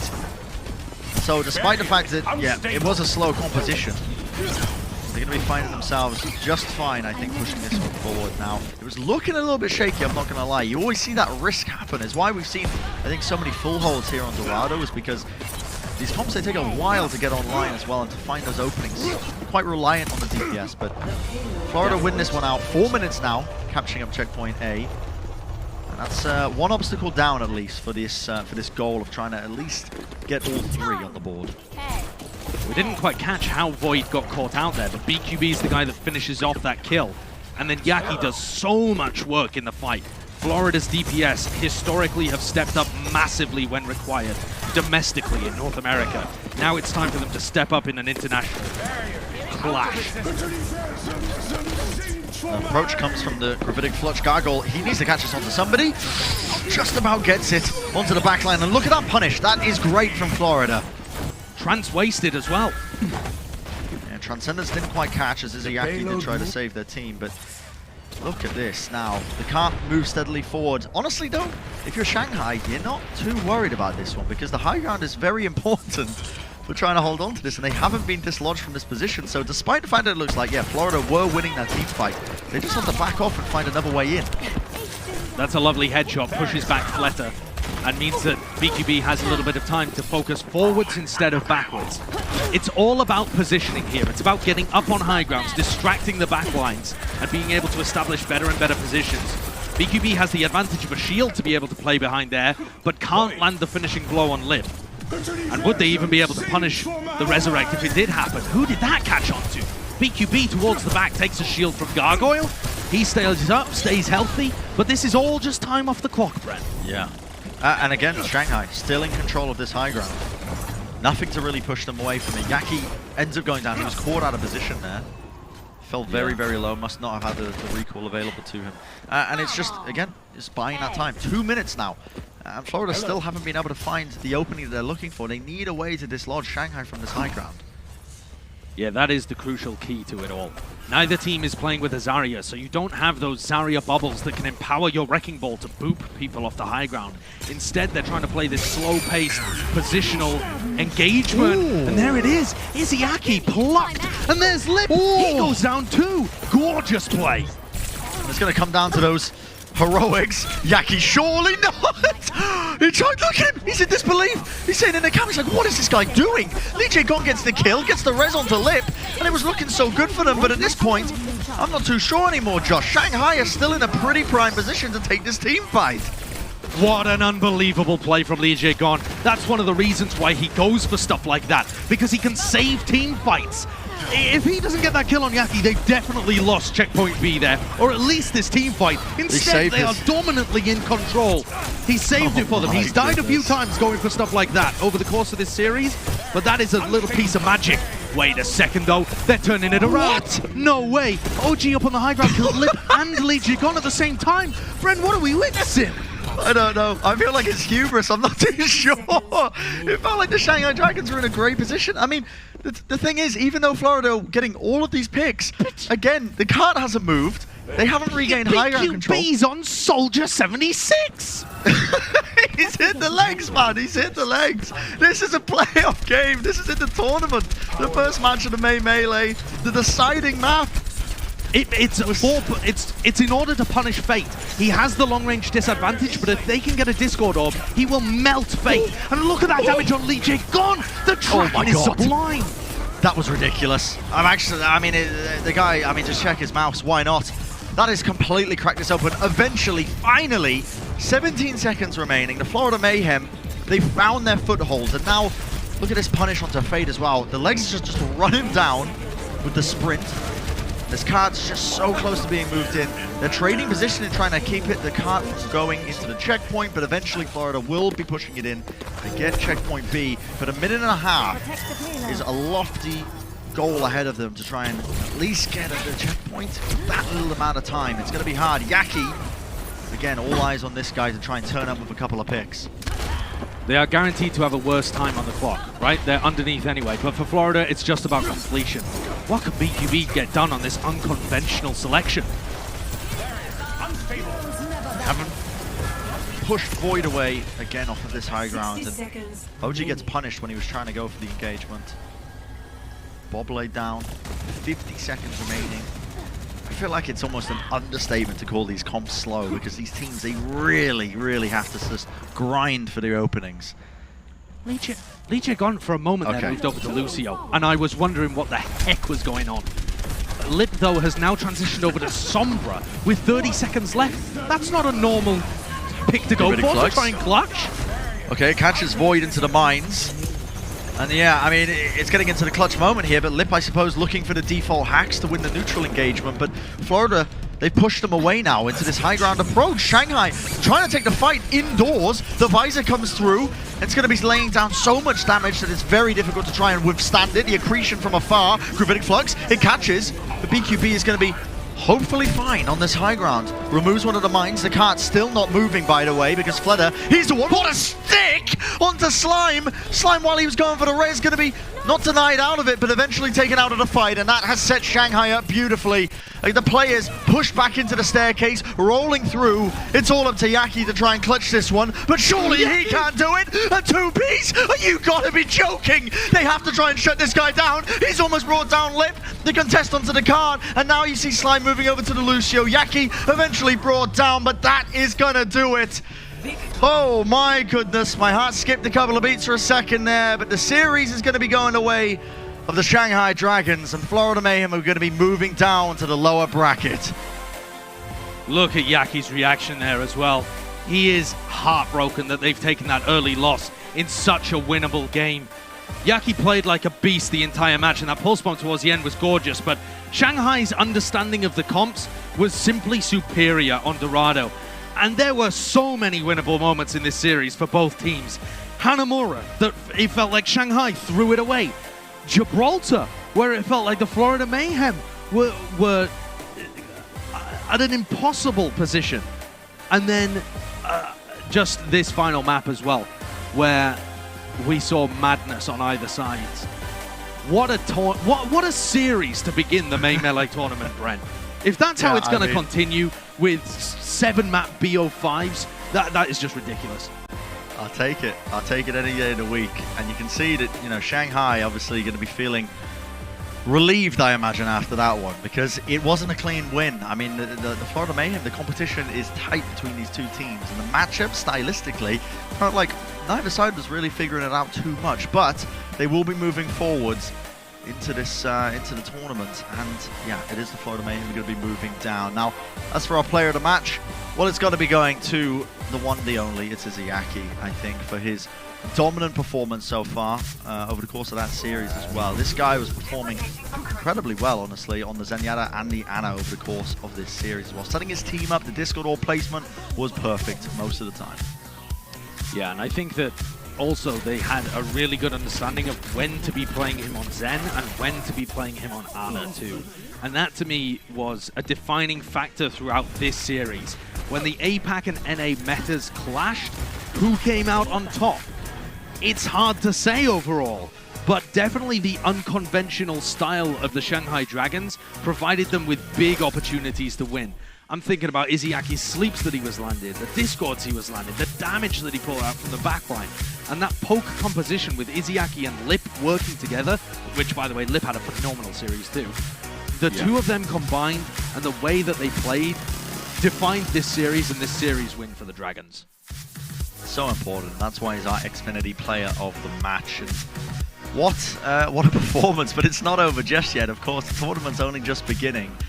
We do have, obviously, the other series that's going to be taking place between our NA and APAC teams. It's Dallas versus Chengdu shortly after this one, and you've got that to look forward to. But even before that, of course, the interview with Fleda, which Danny's going to be taking away shortly enough.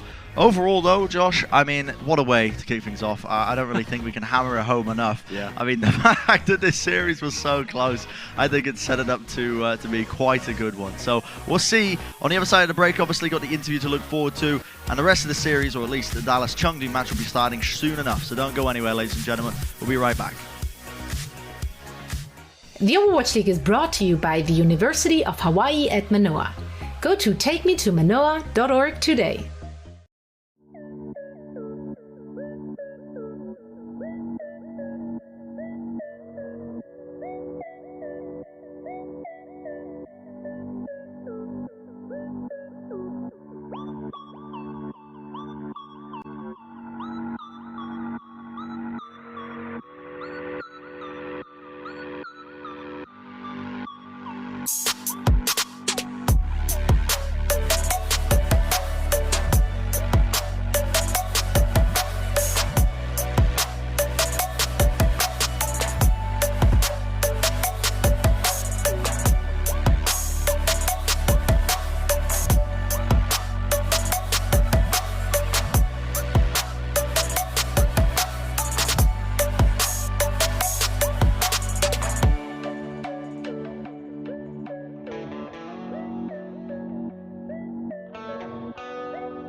Welcome to Game Break presented by Pringles. We're joined here now by Fleta from Shanghai Dragons. 플레타 선수 죄송합니다.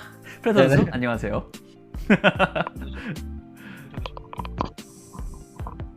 Alright, while he's getting set up for his, I think there's something wrong with his mic. I think he's okay. 마이크 문제 없으시죠? 괜찮으시죠 지금?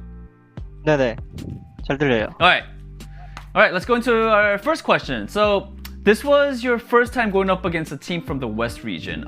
What did you expect from Mayhem today? 그러니까 일단 오늘 첫 번째 경기가 어떻게 보면 이제 상하이 팀 또 어떻게 보면 또 이제 동쪽이랑 서쪽이 처음으로 치르게 되는 경기였는데 메이햄이랑 경기에 들어오면서 좀 서부 팀은 이럴 것 같다라는 좀 어떤 예상이 있으셨나요? 일단 서부 쪽이 원래 라인 조합을 위주로 많이 사용을 하는데 그 중에서도 메이엠은 사용하기도 하고 저희처럼 많이 사용 안 하는 모습도 보여서 좀 많이 비슷한 조합으로 갈 것 같다고 예상을 했고 그리고 분석을 했을 때 되게 좀 짜임새 있는 팀이라고 생각을 했고 또 저희가 지금 이런 시간대에 하는 게 되게 오랜만도 아니고 되게 처음인데 그것 때문에 좀 더 어려움이 있을 거라고 예상을 하고 있었어요. Alright, so from what I thought, or from what I imagined, I knew that the West region teams were very heavily relied on Rhine composition. But contrary to that, Mayhem, I knew that they were, they're the team that sort of used Rhine comps and used other comps as well, and they were both good at Rhine and the other comps. So coming into the match, we knew that Shanghai Dragons, us, and the Florida Mayhem, we're going to be sort of on the same level or on similar level as in playstyle, and I knew that Mayhem were very well composed. They're a very good team, and also from our end, it was the first time that we had to play in the morning time in the earlier hours of the day, so we knew that coming into the match we were going to have a little bit of a difficult time for today's match against the Florida Mayhem. Now I was asking about sort of your expectations of the Western teams, but after playing the match, what were your thoughts on Mayhem after playing the match today?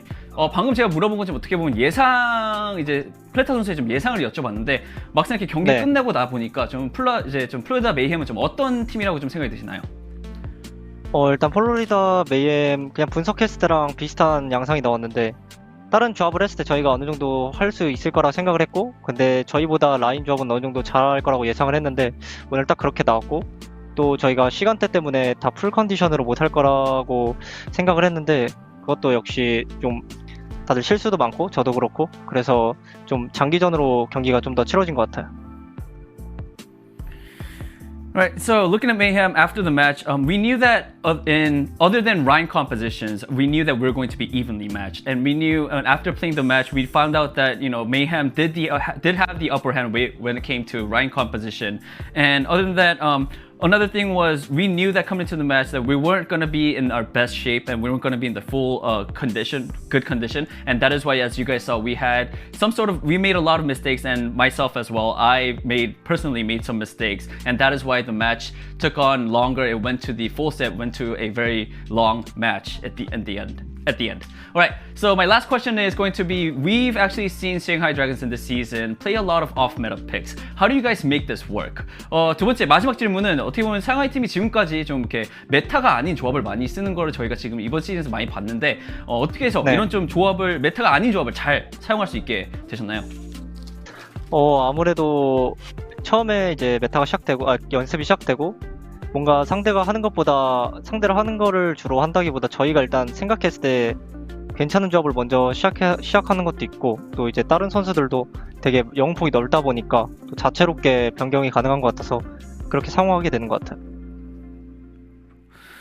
Right. So, I mean, whenever we practice, we sort of focus on, like not following the meta, but we sort of focus on what we are good at, what each of our players in our team are good at. And usually, as you guys know, Shanghai Dragons players' hero pools are very deep, and a lot of our players could play a variety of heroes on a very high level. So we sort of tend to go on that route, and that is why that's how we make off-meta picks sort of work for our composition. Alright, Flora, that is it for the interview. Congratulations on your win, and I'll see you very, very soon. 플레타 선수 오늘 인터뷰 너무 감사드립니다. 좀 이따 다시 또 뵙도록 하겠습니다.